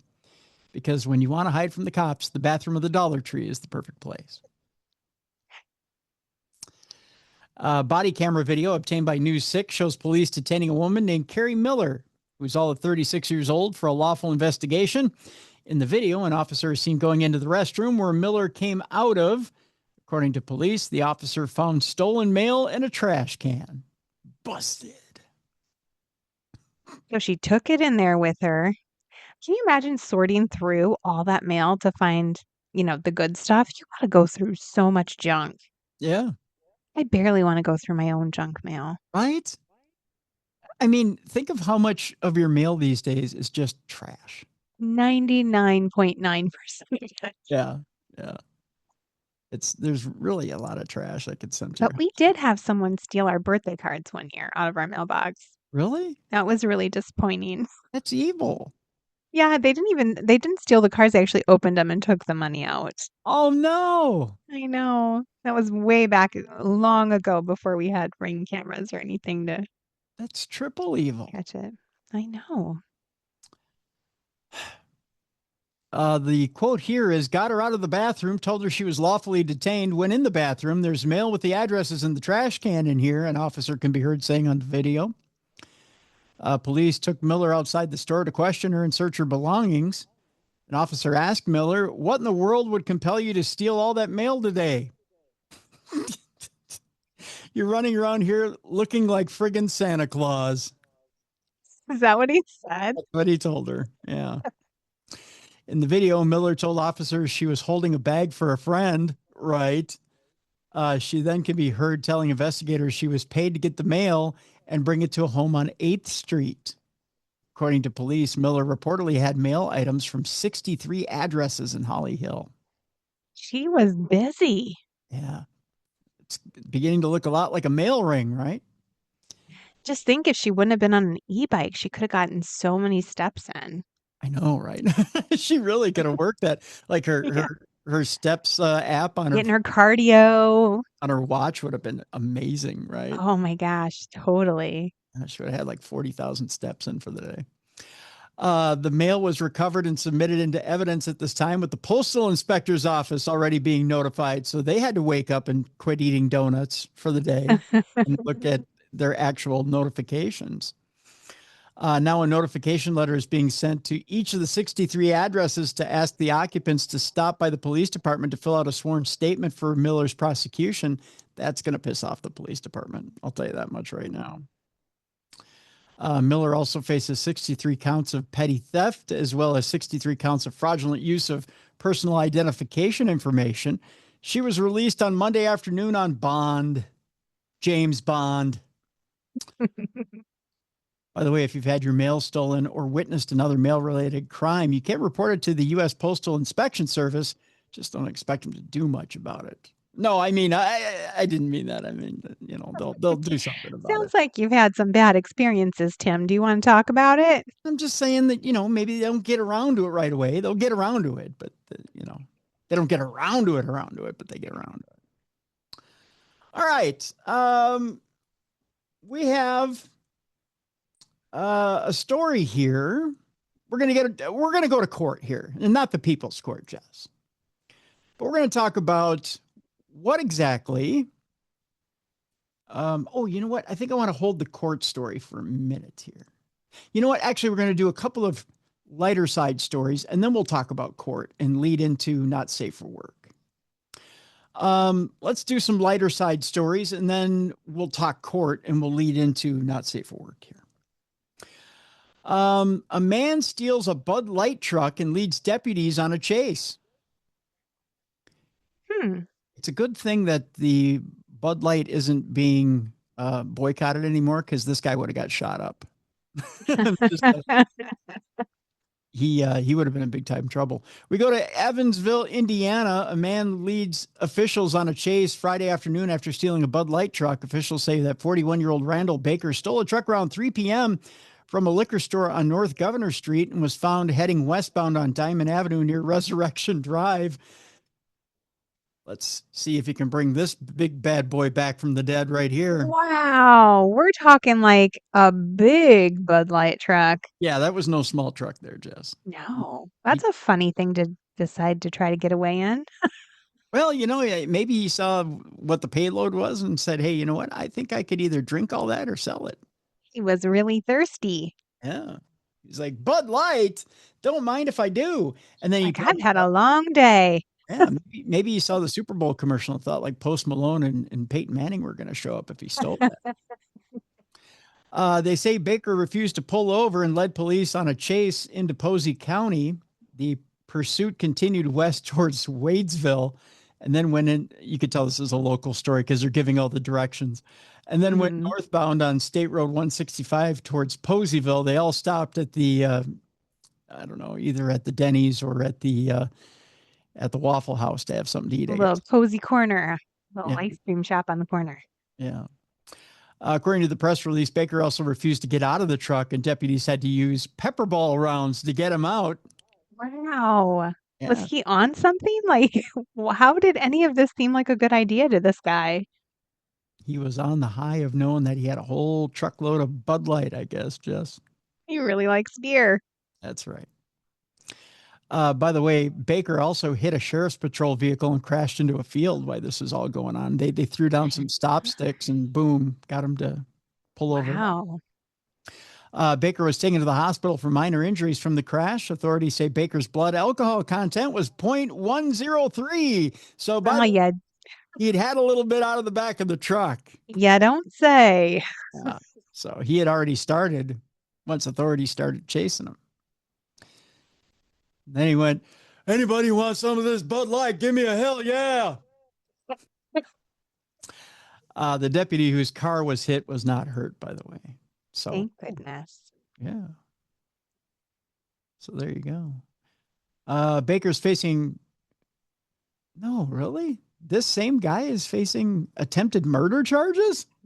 For hitting the sheriff's vehicle. I guess. You can't do that. Auto theft, criminal recklessness with a deadly weapon, resisting law enforcement, reckless operation of a tractor trailer, and driving while intoxicated. Huh. This is him in his booking photo. He does not look happy. He doesn't look like he had a Bud Light. He is having a bad day. It looks like he got a really bad knock on the head. Is that blood? Yep, that's dried blood on the old forehead. Right? Yeah. He doesn't look like he's consumed any of that Bud Light. He looks like he's probably had a gut full of rot gut there. I don't know. His face is very red too. I mean, he looks very flush. Yeah. This story was sent to me by a couple of people. They were like, "Did you see, Tim? Did you see?" My friend Bijou said, "Did you see? Did you see? Did you see?" And I said, "Yes, I saw. I've already got it in the newscast." Sweet heist. Nestle says that 12 tons of Kit Kats were stolen. Okay, see that I can understand. So you see why people are getting a hold of me and saying, "Tim, did you see this one?" Yes, I've seen it. A huge shipment of Nestle's crunchy Kit Kat chocolate bars were stolen in Europe, according to the brand, warning that the heist risked causing shortages in stores right before Easter. And by gosh, if we don't have Kit Kats in Europe for Easter, there's going to be hell to pay. I mean, it is a good one. It's one of my kids' favorites. That is. Kit Kat, owned by Swiss food giant Nestle, confirmed in a statement sent to AFP on Saturday that a truck transporting 413,793 units of its new chocolate range has been stolen during transit in Europe. The shipment, weighing around 12 tons, disappeared last week while heading between production and distribution locations, it said. We've always encouraged people to have a break with Kit Kat, a spokesperson for the brand said, referring to its catchphrase. But it seems thieves have taken the message too literally and made a break with more than 12 tons of our chocolate. Oh, oh no. The brand warned that the theft may lead to a shortage of Kit Kats appearing on shelves, acknowledging that consumers, unfortunately, may struggle to find their favorite chocolates ahead of Easter. The stolen truck has left central Italy and was making its way to Poland with a plan to distribute the bars in countries along the way. Kit Kat did not say where specifically the goods had gone missing, but said the vehicle and its contents remain unaccounted for. Investigations are ongoing in close collaboration with local authorities and supply chain partners. Kit Kat warned that the missing chocolate bars could enter unofficial sales channels across European markets. Huh. So if you got a guy who approaches you and says, I have a special deal on some Kit Kats that fell off a truck, you happen to know, who happened to get a hold of some stolen Kit Kats? I got an offer I can't refuse. I wouldn't be selling them. I would be, you know how like when you see people, they get all the cash and they're like laying in a bed and throwing the money around and like rolling around in it? That'd be me with Kit Kats. Then you'd have melted chocolate all over. Hey, Oh, this just got I'll be not safe for work. over shortly. But it's European Kit Kats too, so it's like the good stuff without any of the like poison they put in ours. There's an editorial. No, it is. It's a good chocolate. Yeah. Yeah. Oh, yummy. Yeah. I wonder what happened to him. Like I said, there's a guy over there. Beneducci is his name. Beneducci. If I start posting TikToks of me rolling around in Kit Kats, Kit Kats. you'll know it was me. That's right. Jess is like, I got an offer for you. Discounted chocolate for Easter. I'll take it. Got an offer you can't refuse. All right, now we'll talk about courts and a couple of things that you probably shouldn't do while you're in court. So we'll lean in by saying the first one is safe for work. The second one is not safe for work. So we'll do the first one, then we'll give you the disclaimer for the second one. Okay. The first court story, again, these are court proceedings by Zoom. Now, if you're going to do a court proceeding by Zoom, by all means, you should treat it like any other court proceeding. And they tell you this. If you're going to do court by Zoom, don't do anything that you wouldn't do while you're in the court. Right? Exactly. You should dress nice too. Well, at least from the top up. Well, now, see, that's the thing. They tell you should also have bottoms on, right? Because there was a story earlier this year where there was a cop who showed up for court and he wasn't wearing bottoms. And he was admonished by the judge. Oh. So, yes, you do have to wear bottoms when you're on Zoom. They tell you different things like observe appropriate behavior, no smoking while you're on camera. Observe proper etiquette. There have been people who have been driving while they're on Zoom. They warn you not to. Don't be going through the McDonald's drive-through. That's right. Don't do things like that. You're supposed to be stationary. They ask you to mute your microphone until they ask you to unmute. You're supposed to be silent until called upon. Things like that. Well, our first one has to do, and again, this was sent in by a few of you this week, and I appreciate it, greatly appreciate it. Again, tim@darknessradio.com if you have a story for us here on Dumb Crime, Stupid Criminals. A Michigan woman joined a court Zoom call while driving. It didn't go well for her. I'm going to post this one in the description of the program because you need to see the video for this. You'll need to see the video for the other one I post as well. Or for the other one I'm going to post as well. If you've ever wondered how not to handle a court appearance, this is the perfect example. A Michigan woman jumped into her Zoom court hearing late, and yeah, she was in a car, like clearly in a moving vehicle while talking to the judge. It looked pretty obvious that she was driving, but that's not what she told him. Really? Oh, she tried to Jedi mind trick the judge. Really? She was like, what you see is not what's happening. Completely. So can you join a Zoom call in court while driving? No, and the judge made that very clear right away. According to Fox 2 Detroit, as soon as she popped on screen, he told her you can't be driving during a court appearance. And without missing a beat, she said she wasn't driving. Right? Am I crazy, or does it not look like you're driving that car, is what the judge said. As soon as she popped on screen, he told her she couldn't be driving a car during a court appearance. And without missing a beat, she said she wasn't driving and that someone else was behind the wheel. And she did this. She straightens her. I watched the video. She straightens up her seatbelt and she goes, "I'm not driving." And you can tell she's like trying to steer the steering wheel, like with one hand below the camera, so that she's steering, but she's like adjusting the seatbelt to make it look like she's not driving and that she's. Well, and also if you're in the driver's side, your strap comes from one direction. If you're in the passenger side, it comes from the other direction. So Right, but she had the zoom mirrored, so it looked like she was in the passenger seat. Okay. This is where things started to fall apart because the camera was showing her sitting on the left side of the car, the seatbelt coming across exactly like a driver. Although when you look at it on the video, the seatbelt is coming across her right shoulder, but she's got it mirrored. So, okay. The judge is just staring at the screen, trying to make sense of it. He asks what side she's on. This is why he asks what side she's on, because she's got it mirrored so he can't tell. She says the left, and now he's really not buying it. He goes, "How would you be on the left-hand side if you're a passenger in the front seat? Am I missing something?" Right? You can tell the judge is done at this point, but he gives her one more shot and asks to see the driver. The look on her face at that moment is priceless. Oh my goodness. Okay. She says she needs the driver's permission to be on camera, which doesn't exactly help her case. She's like, no. I need the permission of the driver, and you don't really need to see the driver anyways.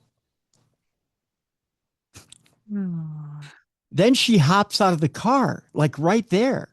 Just boom, out of the car when he asks to see the driver. And that pretty much sealed it for the judge, which it's hysterical. The judge calls her out for lying, ends the hearing, and that's that. And somehow she still tries to get in the last word on the way out. Honestly, you have to respect the commitment to the story, no matter how ridiculous she was making herself look, but she stuck to it. Again, I'll post the article so you can watch the video. The video is beyond ridiculous. You got to really admire someone who can just lie and just dig their feet in and be like, I know it's illogical and you know I'm lying, but I'm going to stick with it. The next one, and again, this is not safe for work, so we're going to give you an opportunity here to get the kids out of the room. And again, it has to do with a Zoom court hearing. So we'll give you 5 again to get your boss out of the room, because we don't want your boss hearing about this, because your boss may get ideas too. We'll give you 5, 4, 3, 2, 1. Welcome to not safe for work territory. Speaking of things you probably shouldn't do on Zoom when you're in a court hearing, again, we're in Michigan. And there's a judge who's in Michigan who gets the damnedest defendants in front of him. In fact, he has a defendant who comes in front of him named Mr. Magoo, who comes up quite often. Yes, Mr. Magoo. And Mr. Magoo claims he is a federal defendant and he doesn't have to show state ID. I watched one of these videos earlier today. This guy is off his rocker. And if you can, in fact, I think it's the next video after this video. So again, I'm going to post this article as well. But this video is out of control, Jess. A Michigan woman appears to have sex during her Zoom court hearing. What on earth? What? She manages to keep her top on, though. But it's kind of on the down low. Not only does she have sex, but she's smoking at the same time. She's talented. Why? Evidently, she was bored with what was going on in court. Huh. She's on top. I'll tll you that much. I'll spoil that much for you. If you thought you'd seen it all with Zoom court hearings, yeah, not even close on this one. A wild Michigan courtroom moment from earlier this year is now blowing up online after a woman appeared on camera during a virtual hearing. Let's just say something looked off. That happened in Washtenaw County during a hearing with Judge Cedric Simpson. Now, Judge Simpson, has these things. It seems like his courtroom is the wild one. He should have a show. He should. I think it would do gangbusters on daytime TV. Like a lot of these virtual court sessions, multiple people were logged in waiting for their cases to be called. That's when things got really weird. While a woman was on camera, her movements and what was happening just out of frame had people doing a double take. It looked like she was either having sex or doing something very close to it while she was still connected to court. Then right after that, she lights up a cigarette like nothing happened. Yeah, in court. Very crazy, right? So the judge calls out the woman who appeared to be having sex at that point. The court takes a break. When they come back, that's when he laid out exactly what happened on the footage. At one point, the judge calls her out for smoking, which she says she didn't. She's like, no, judge, I wasn't smoking. Right? Huh. And then he takes it a step further and says, it looks like you were having sex on camera. She's like, I wasn't having sex on camera. I don't know what you're talking about. And he goes, no, young lady, I reviewed the footage. That's why I took the break. And let me tell you something. You were having sex. We all saw it. Right? Can't even wrap my brain around this one. And then he says, I tell you what, so that we can make sure that you're, fully paying attention, you have to come in for the next hearing. We're dismissing everything that happened today so that we can make sure you're not doing other things during the hearing. You have to appear in person the next time.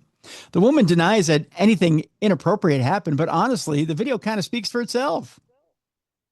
And it's very, very obvious. Now, they ask, is it illegal? And answering frequently asked questions about Michigan laws. Michigan has a lot of different laws, and some things that many think are legal or illegal that are actually the opposite. And they have 50 frequently asked questions. We're not going to get into it, but yes, it is not legal for you to have sex during a court hearing or anything like that. And that's why they dismissed everything right away. They said, that's crazy. He said, no. So I'll post that as well so you can watch that video, because the judge automatically just, boom, puts the kibosh on everything. And he stops the hearing. He says, we need to stop the hearing right now. And he leans over to the bailiff and is like, what? And they're like, you need to watch the tape. And he watches so gutsy. And she's doing if you're watching a video, she's doing this. And at one point she points the video up like this so you can't see her, but you can see her head going up and down. Like she thinks she's going to get away with it. Huh. There's some kind of strange, like that's just not normal behavior. That's like someone who's a flasher. Like they just want they want to get away with something, or they want to be some weird sexual deviancy. That's just not like. She's a voyeur. She wants people. Yeah. Well, you know what? But okay, so it takes two to tango there. So whoever she's with at that point. Yeah, equally weird. Was getting the bigger thrill out of it, because he's the one who's like, he's the one thinking, I'm going to take this one step further. Let's try and get in trouble. She may not be the one, or she may be the one wanting to push it far, but he's the one wanting to push it further. So it's the two of them wanting to get in trouble. Yeah, takes two to tango. Right. But it might not be the first time she's done that. So she knows that all they're going to do is kick the can further down the road. Because this isn't the first time she's been charged. You find that out too in the video. Really? With this sort of thing? With anything. Oh my goodness. So she knows they'll dismiss and ask for her to come in. So is she just trying to get dismissed, and like she's just trying to draw it out so she doesn't get sentenced? I think she's just trying to draw things out. Yeah. Weird. Yeah. It's bizarre. It's a bizarre story. So Very weird. bizarre indeed. Yeah. Our next story has to do with spring breakers that are facing arrest. You know, spring break is wrapping up this week. And spring breakers are facing arrest for too much twerking at some legendary beach parties. That's illegal? I didn't know you couldn't I twerk. didn't I didn't think it was I didn't think it was illegal either. There's a legal limit to how much you can twerk? Well, I mean there's probably decency laws, but I guess. I'm trying to think of, okay, like, again, I don't want to sound like the old man shouting at the clouds, right? But or even shaking his fist in righteous indignation. Because to me, it's like, I mean, you know, twerking's been around for quite a while, right? It's not a new thing. This isn't, Right. you know, this isn't a new thing, but and neither is the bikini, let's face it. So you put the two together, you know, and I mean, beach parties aren't a new thing. There's nothing new. People try to act like there's new stuff going on in spring break. There's nothing new happening at spring break. Nothing new has been invented in 40 years for spring No, break. it's all the same. Right. There's nothing new happening here. So I don't understand the outrage. Right. I don't get it. I think people just get old and conservative. That's what it is. I suppose. Yeah. You know? Unless there's like legally, they say you can twerk for 60 seconds, but if you go past 60 seconds twerking, you book Where's them, Dano. where's the magic threshold here, Jess? I mean, you know, Someone out there with a little watch. Oh, yeah, she went over. That What, was 120 seconds. at 61 seconds do you become magically pregnant? I mean, what happens with the twerking that you know, it's I mean, it's a dance, right? What is I it? mean, technically, I guess it's exercise. It is. It burns calories, you Sure know? does. I mean, what does shaking your tail feather actually do other than burn calories? I mean, you know, is there anything there that it actually does? I mean, it doesn't cause cancer as far as I know, right? I mean, you know, you don't break anything as far as I know. Pretty innocent as far as Yeah. what could be going on. They're just dancing. I mean, it's a long way from the mashed potato to twerking, right? But I mean, you know, but You got the twist, you got the twerk. yeah, you get the twist and the twerk, but you know, I mean, it's nothing to lose your head over, right? Well, it turns out that evidently some municipalities have lost their damn minds over this. Spring break, of course, has been in full swing for a while. Rowdy students from across the country are flocking to some of the most popular beaches to, it says, wreak havoc here and party like mad. I don't know if that's the case. I think they're just having a little bit of good old fashioned fun. Cops with paintball guns and pepper spray reportedly stormed Panama City Beach in Florida last weekend to put a stop to wild twerking. Really? Paintball guns and pepper spray for kids Oh who my are twerking? gosh. That's just too much. It's a little too far. Yeah. A Florida Fish and Wildlife officer was heard shouting at a group of youngsters shaking their bums, "No twerking." Really? So you sent the fish and wildlife guys after dancing teenagers? They further warned you will be charged with disorderly conduct. The legendary spring break haven, once notorious for booze-fueled mayhem, shootings, and out-of-control antics, is now under strict new rules. Emery Gill, who's 21, a Jello shot seller from nearby Destin, which has become the new party spot for those looking to let loose, told the New York Post, "You can't drink on the beach in PCB. You can't even have coolers. There's an 8 p.m. curfew." It's become Disneyland there. 8 p.m. curfew. Wow. I know. Isn't that something? Don't go there for spring break. It doesn't sound very fun. No, I mean, they're probably playing pinochle and eating soup now on the beach down there. It doesn't sound like it's very fun at all. With the beach now crawling with officers on paintball patrol, even the idyllic seaside, famous from Jim Carrey's The Truman Show, has cops reportedly out in force keeping spring breakers in check.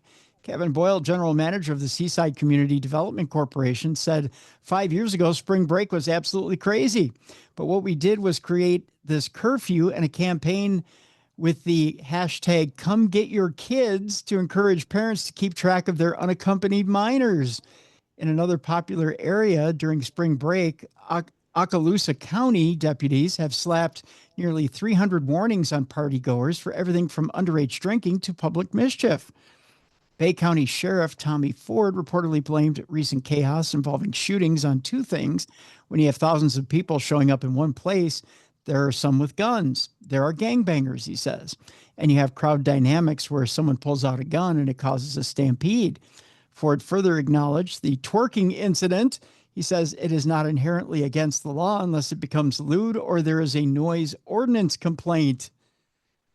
Data from major party destinations and safe studies consistently shows a marked increase in certain types of crimes and safety risks during the spring break period.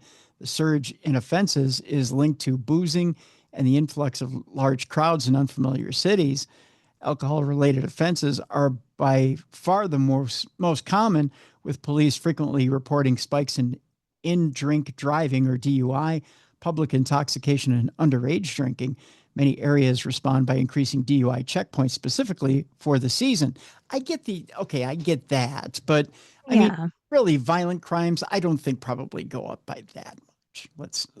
Other than maybe a little bit of fighting between teenagers, but yeah, there's probably a lot of that. yeah, I do like, they're just, stop it. You're twerking too loud. Yeah, you're twerking too much. You're upsetting grandma. I mean, come on. Let's get it under control. Surgeons perform the most heart procedures in South Florida. Is that you? Yeah, that's me. That's the iPad. The iPad decided it wanted to speak up on spring break, evidently. Oh. All right. A couple more stories here before we get to our palate cleanser. Let's see. I'm going to skip that one. Let's get to one with a little more action here. Yes, Jess. Are you ready for this? You keep joking about the fact that you're going to need to sell feet pics. Yes. Well, by gosh, it's not a joke anymore. Am I doing it? I think you are. Okay. I think I might have found you a website. Well, let's go. All right. LFG, baby. Here we go. Florida deputy resigns after feet finder side hustle investigation. Evidently, there is a website, feetfinder.com. Wow. There are that many people with a foot fetish that there's a whole website for it. And evidently, a Florida deputy decided there was more money in putting herself on Feet Finder than actually doing her job. I mean, sounds so easy. Just put my feet up and...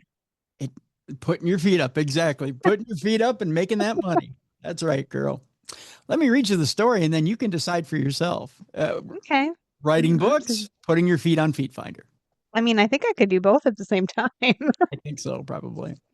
A veteran deputy with the Palm Beach County Sheriff's Office in Florida has resigned after an internal investigation found she created and sold fetish content on the subscription platform Feet Finder, including at least one instance where she appeared in uniform.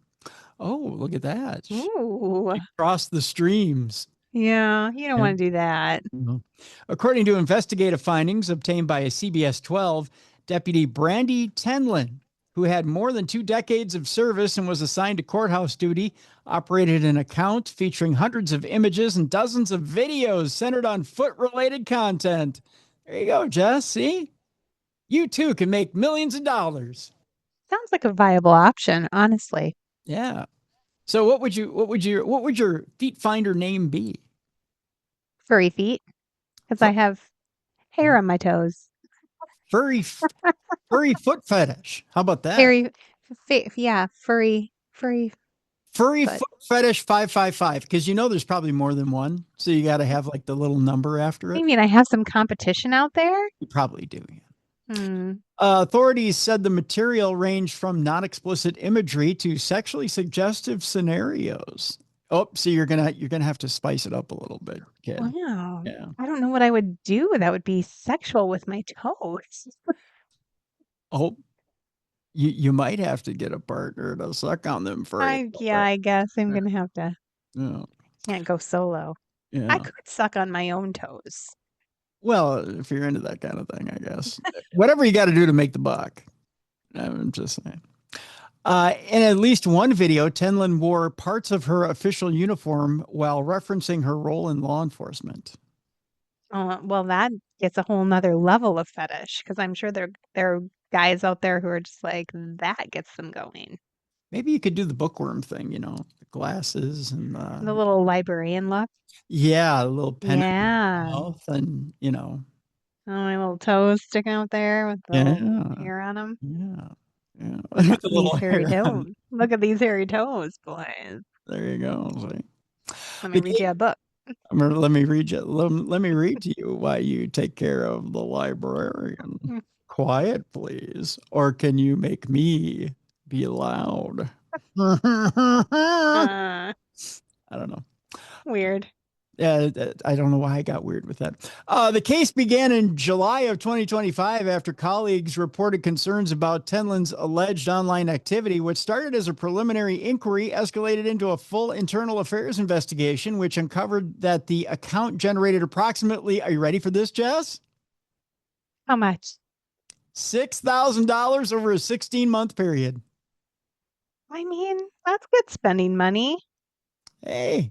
Starbucks for my girls. That's right. Knocks down a few groceries. Keep in mind, this is part-time. Yeah, for sure. I mean, you put a little elbow grease into it, you could probably make a lot more than that. You can double or triple it if you really wanted to go big. That's right. Go big or go home, kid. That's what I'm saying. Investigators also determined that some account activity occurred during work hours using agency equipment. Oh, no. Yeah.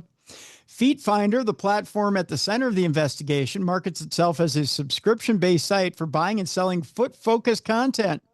While legal, the platform operates in gray area for professionals in regulated fields, particularly law enforcement, where outside employment and public conduct are tightly controlled. So, yeah, I say you get you some. I think we should both do it. We'll get rich. Do you think there's I brought this up before. Do you think there's a freak market for Sharko foot? Yes, I do. I think people are weird. You think people want to see a damaged foot like that? They're like, oh. Yeah. We should have a competition. See who wins, Sharko foot or furry foot. Oh. Yeah. I think there's that many. Well, I guess it doesn't matter. I can't discriminate. It doesn't matter if men or women like to get freaked. No, who cares? But it doesn't matter. I don't doing their own thing online somewhere. I can't discriminate, can I? It's all about the dollar bill, y'all. That's right. I'm taking all comers, so to speak. Oh, no. You want to glaze this ham? Come on board. That's all I got to say. Oh, no, Tim.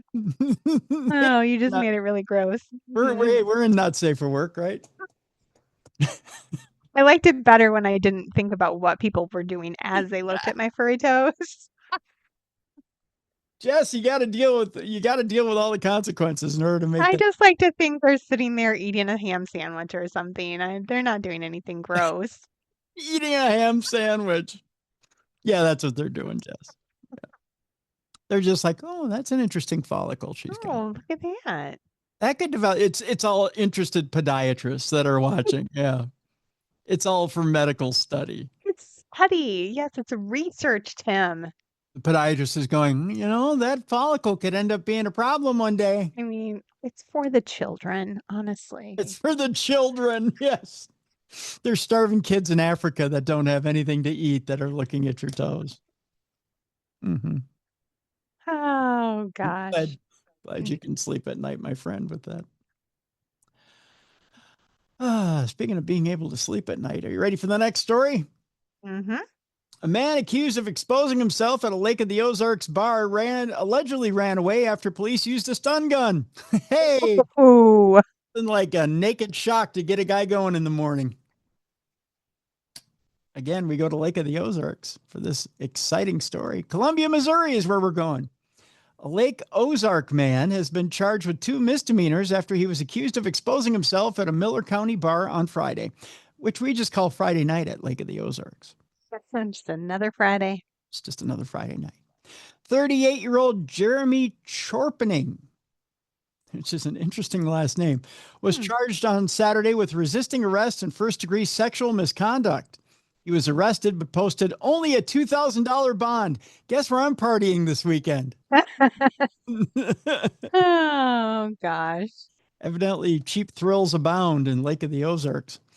According to Monday's court filings, an initial court appearance is scheduled for 9 a.m. on Wednesday, May 13th. Evidently, the justice system moves slowly in Lake of the Ozarks as well. That's a long ways off. They're really not taking this very seriously, Tim. They are not. The probable cause statement says police were called around 10:48 p.m. to Mary Birds in the 1200 block of Bagnell Dam Boulevard, where a security guard and multiple patrons reported seeing Chorpening expose himself. Well, good day to you, sir. He was found in another nearby bar, which is called Snafu, and it is S.A.F.U. Oh. I don't know if I want to break down those initials. I don't want to know. And was ordered to come outside by police. He thought they literally meant that, so he stripped down, evidently. Chorpening allegedly started resisting when police tried to detain him, the statement says. Police then used a stun gun on him, but Chorpening was not affected. I think he was on something. Probably so. Yeah. He then ran away, but was later found behind Walk and Roll, which is an actual restaurant there, as in Chinese Walk and Roll. I love the name of that restaurant. Yeah, I want to eat there. Yeah. Doesn't it sound nice? Walk and Roll. While Chorpening was being booked into the jail, police received a call about a 2018 Ford F-150 Raptor being damaged during the arrest. The statement says, oh, no. That is so random. It's like, okay, we just stunned this naked guy. By the way, we got a call about a F-150 Ford Raptor out here. We need to tend to. Throw it in the story. Yeah. Maybe he damaged it as he was running away naked, flailing his arms around wildly or something. Or maybe he didn't damage it with his arms. Oh, yeah. Yeah. There's that. You know what? We need to put that in the story. That's impressive. We'll have to tell the judge about that one. All right. Our next story, speaking of impressive, the Seattle's I-5 flasher is at it again. He was arrested once again for public indecency while driving in Oregon. Oh, just cruising around naked. Again with the driving and flashing. What talent? Really, truly impressive. I don't know what it is with these guys with the talent. A man with a history of public indecency in Washington was arrested again last week after pleasuring himself while driving on I-5 in Oregon.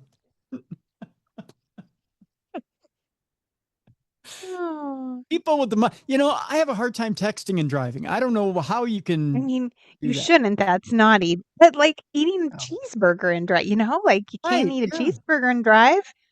Hey, you know what I can never do? I can never eat a Whopper Jr. and drive because Whopper Juniors are messy. I get it all over the front of me. Speaking of getting it all over the front of you. I was going to say you might have the same issue if you try this. Tossing off and driving. I mean, you get it all over the front of you too. Hello. Oh, no. By the way, do I have my little, I don't have my little rim shot up here. That's what she said. Yeah, I get otherwise I just go, speaking of tossing off and driving. There we go. There you go. Tossing off and driving. Thank you. Oregon State Police responded to reports on March 18th as the man was driving on I-5 near the Woodburn exit. Oh. Thank you.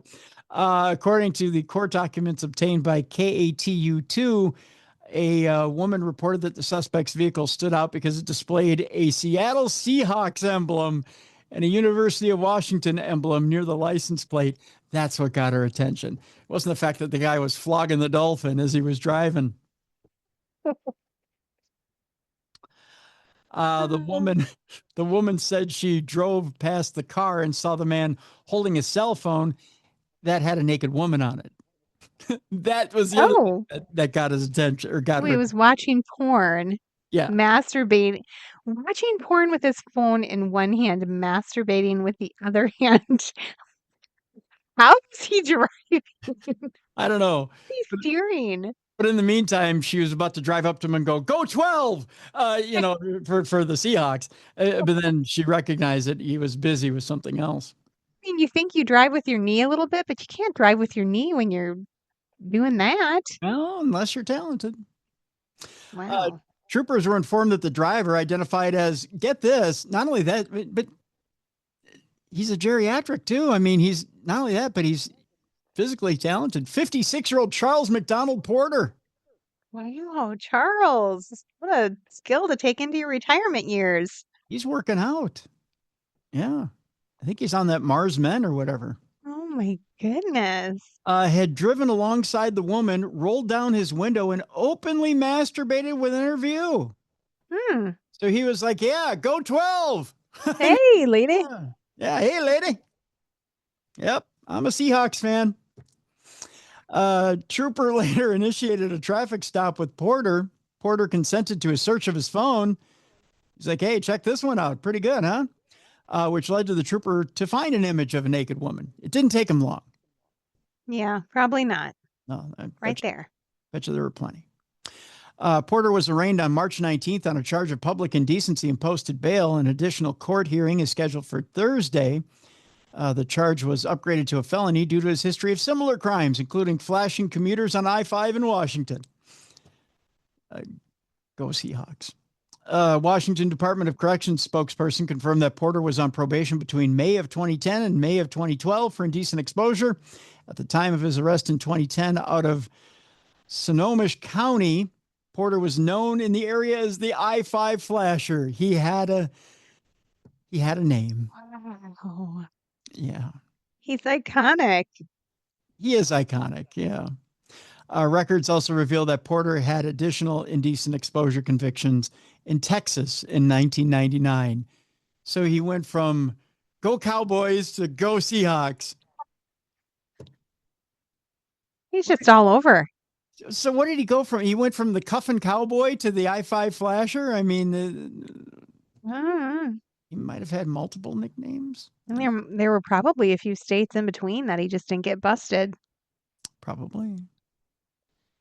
One last one, Jess, and then we've got our palate cleanser today. Aren't you happy? I'm ready for that palate cleanser, Tim. Bet you are. I am too. All right. Easter's around the corner, and it's a happy holiday except for one lonely Easter bunny in New Jersey. He was not happy after this past weekend. A man's been busted for groping a mall Easter bunny. What? Yes. That poor Easter bunny. Oh, no. He just has a thing for Easter bunnies, huh? I'll tell you, it's not a fun situation. We go to a mall in New Jersey where a New Jersey man is behind bars for allegedly groping the Easter bunny at a Pennsylvania shopping center. According to police, 36-year-old Shiva Krishna Bera was at the South Hills Village Mall. I think that was God hitting me from above. Did you hear that? Yes. Was at the South Hills Village Mall in Pittsburgh on Monday when he approached the area where a woman dressed as the Easter bunny was posing for photos. How did he know it was a woman? Well, I'm about to tell you, Jess. I was going to say, like, they're usually pretty ambiguous. Unless security rats you out. Oh. Okay. Bera cops say began questioning the costume character who directed his inquiries to her assistant. At one point, the assistant told police, Bera asked about who is inside the costume, saying, is it a boy or a girl? As detailed in the criminal complaint, Bera then began touching the costume woman's arm and chest and grabbed her breasts. What? So, yeah, what a freak. He also allegedly shoved his fingers into the nose and mouth of the Easter Bunny's costume head. Stop it. Yeah. Yeah. Yeah. Jail time is needed. What a freak. Barrow was subsequently arrested inside a movie theater near the mall. When questioned by officers about the Easter Bunny incident, Barrow reportedly asked, "It's a doll, right?" When told a person was inside the costume, Barrow said, "By mistake, my hand touched her, if it's a lady." Right. Barrow, whose driver's license carries a Jersey City address, was charged with indecent assault and harassment. He's locked up on how much bail, Jess? Keep in mind, this is Pennsylvania. Now, earlier, Yes. we had a pretty good bail set. $1 million. Right, for burning down a house. Yeah. How much So, for roping the Easter Bunny? I mean, I feel like it's got to be in the six-figure digits, though, right? It's going to be up there. Let's take a swing. How much do you think?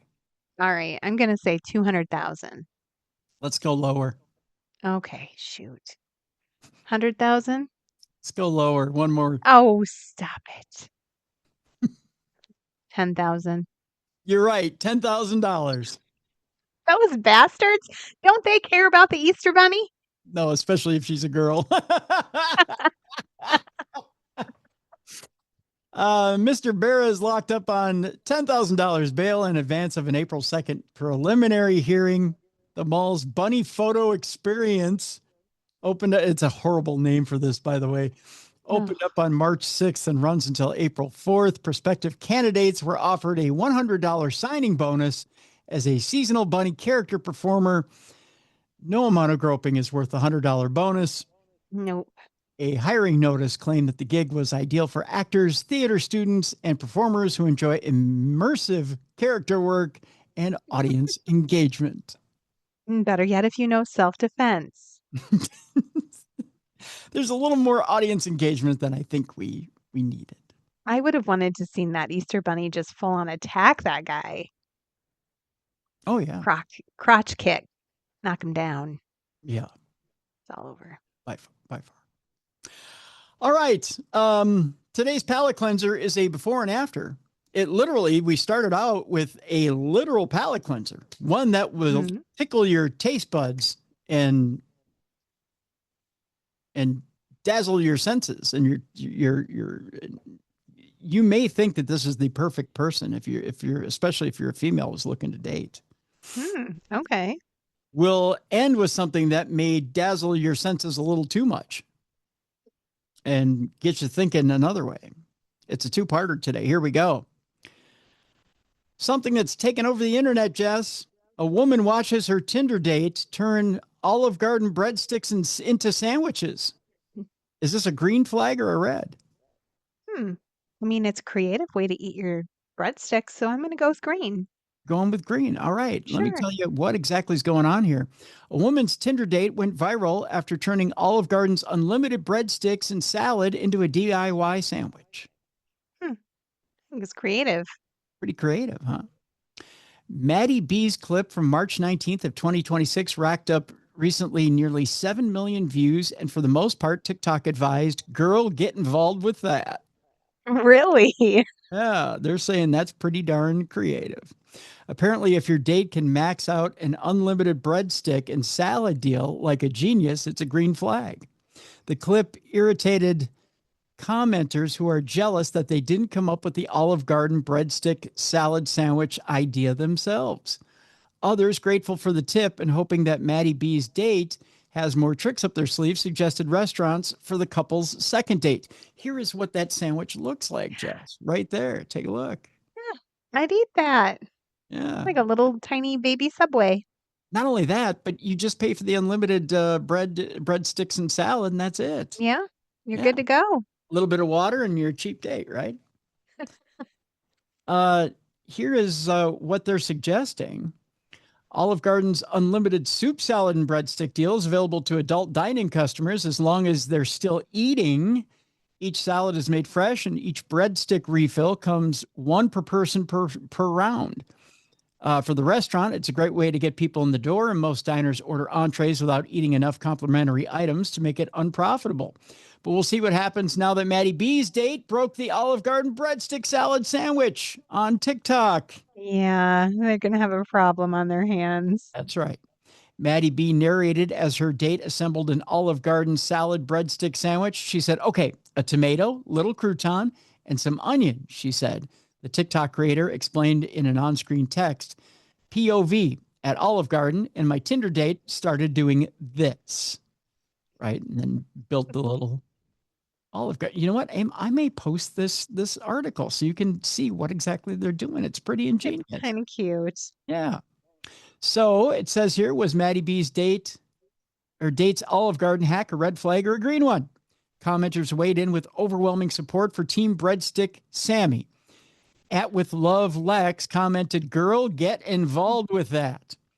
Tinder date, I think you mean life partner, replied at Salty Spoonie.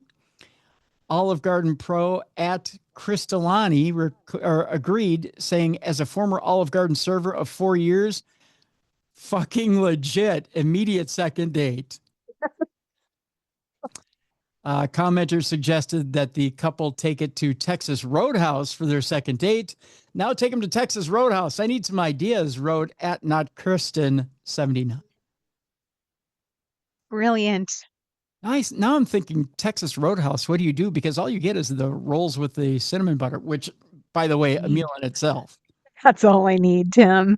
Right. But I mean, what do you do other than that? I mean, there's really not a. Oh, you know what? I got it. Right. You also get peanuts. Oh. Peanut in the roll with the butter. Yeah, peanut butter sandwich. Peanut butter sandwich. Yeah. See? Round two. You're smart too. Well, I try. You could do Red Lobster too. You get the cheddar biscuits. Oh, the cheddar bay biscuits, right? Mm-hmm. But then what else do you get that you can throw in there? I don't know. Isn't there a salad combo there too? By the way, you get a salad usually. Red Lobster's in big time trouble right now. There was an article over the weekend that said they're in danger of closing all their locations. I wondered about that. We drove past one the other day, and I said I thought those were closing down. Like I'd heard that somewhere. Yeah. So if you don't want Red Lobster to close, people, go take advantage of whatever they got going right now. I always liked Red Lobster. Yeah. Yeah, me too. So I don't know. I don't think it's Lobster Fest this time of year, but something's got to be going on. They got to. I'll meet you there in 20 minutes. There you go. There you go. Absolutely. All this talk of different culinary confections and restaurants has got us thinking one thing, and it's got doctors thinking another. What's the best way to get the most from your bidet? Have you ever thought of the water alternative as opposed to wiping? No, we had a bidet in our rental house when we were in Florida, and nobody used it, but we were like fascinated by it. Really? Never used it? No, it's weird.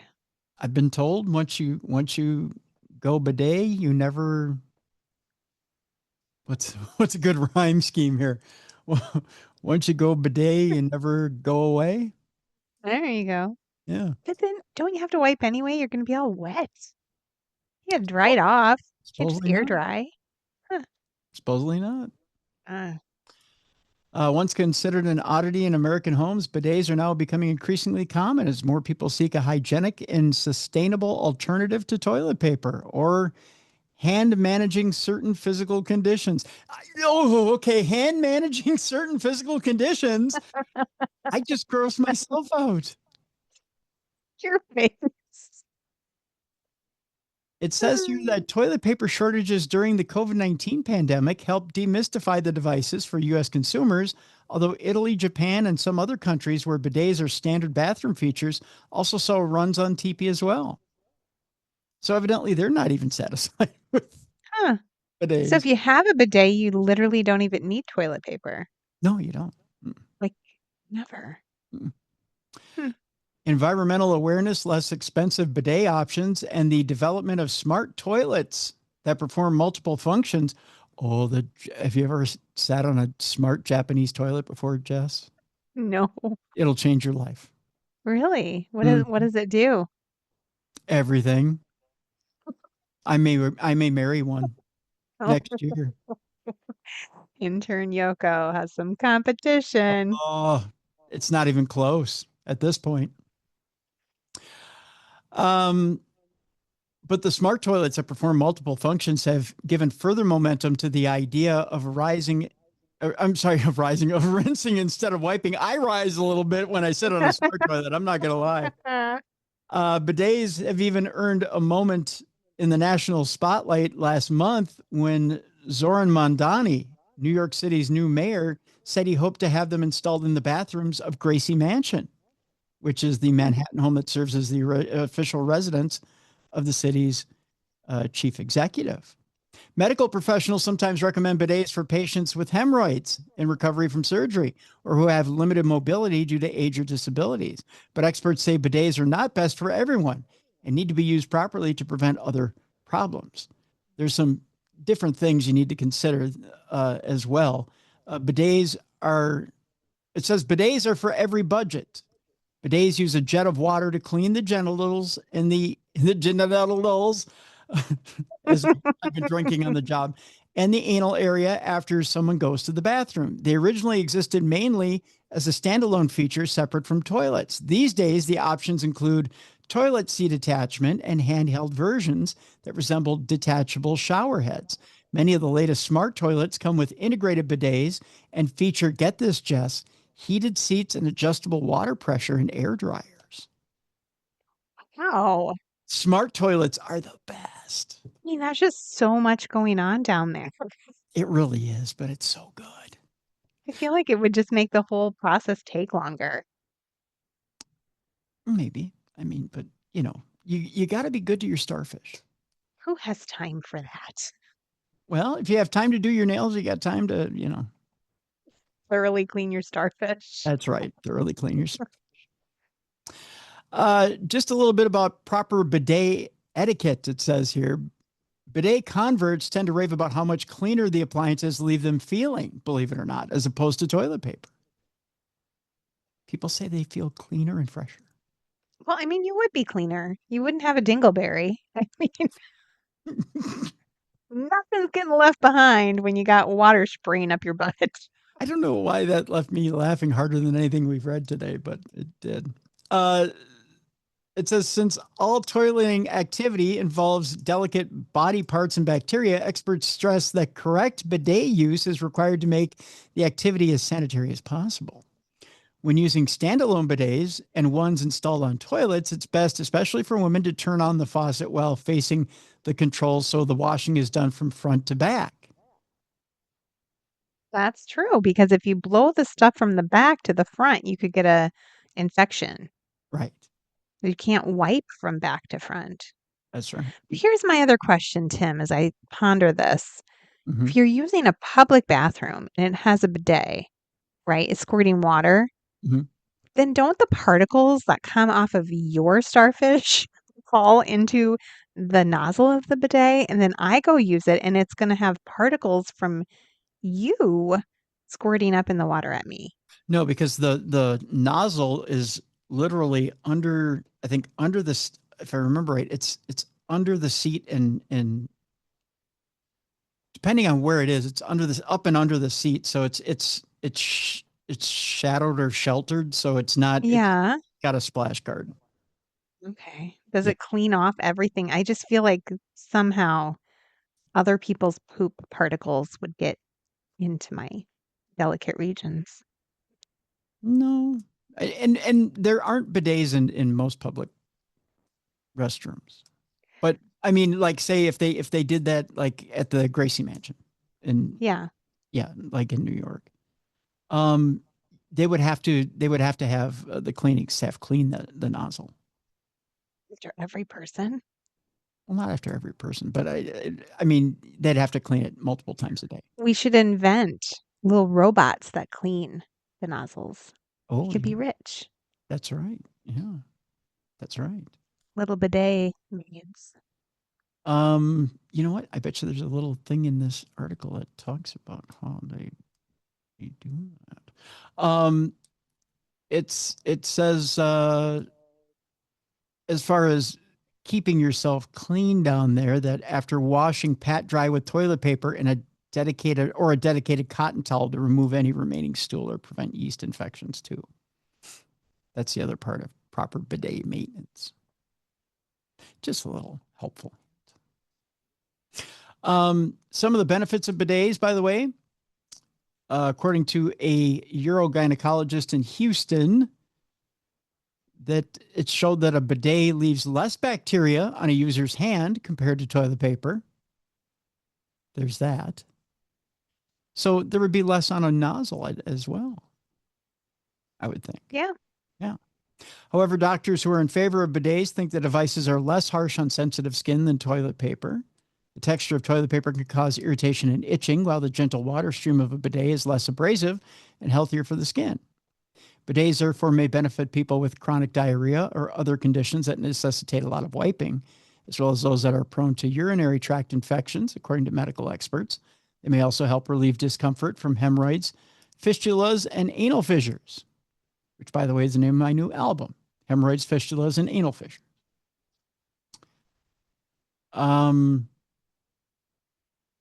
They say when to turn away from a bidet, and we'll end on this. They say bidets are another example of when it's possible to get too much of a good thing. Some people are hooked on their bidets. It's true. I know some people who actually can't get enough of them. That Seems weird. It does seem weird, but there's some people that swear by them. You're like, where's mom? Oh, she's in her bathroom. Bidet it. Well, I mean, they can't get enough of it, as in they won't go to the bathroom in public. Like they only go to the bathroom. I was thinking they're just in there like lighting candles, having a glass of wine. Like, yeah, making a day of it. No, not like that. No, no, just that they won't go to the bathroom anywhere but at home. Because they're hooked on their bidet. Like they won't go roughing it with toilet paper. Well, when you think about it, using a public bathroom is disgusting. No matter how clean it is, when people wipe, and they do get, sometimes, oops, slip-a-doo, and they flush the toilet, a little bit of poop on there, and that's not clean. You're gonna go to the bathroom and flush, and you got to open the door handle, and some people never wash their hands. Ugh, gross. I hate bathrooms. True. So when to turn away from a bidet? Well, it turns out that some doctors in Japan have advised patients who reported rashes or difficulty controlling their bowels after frequent bottom cleansing to stop using bidets until the conditions clear up. Oh my goodness. So that can happen. So probably not. That sounds terrible. Yeah.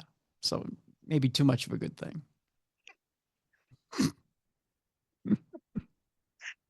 Oh.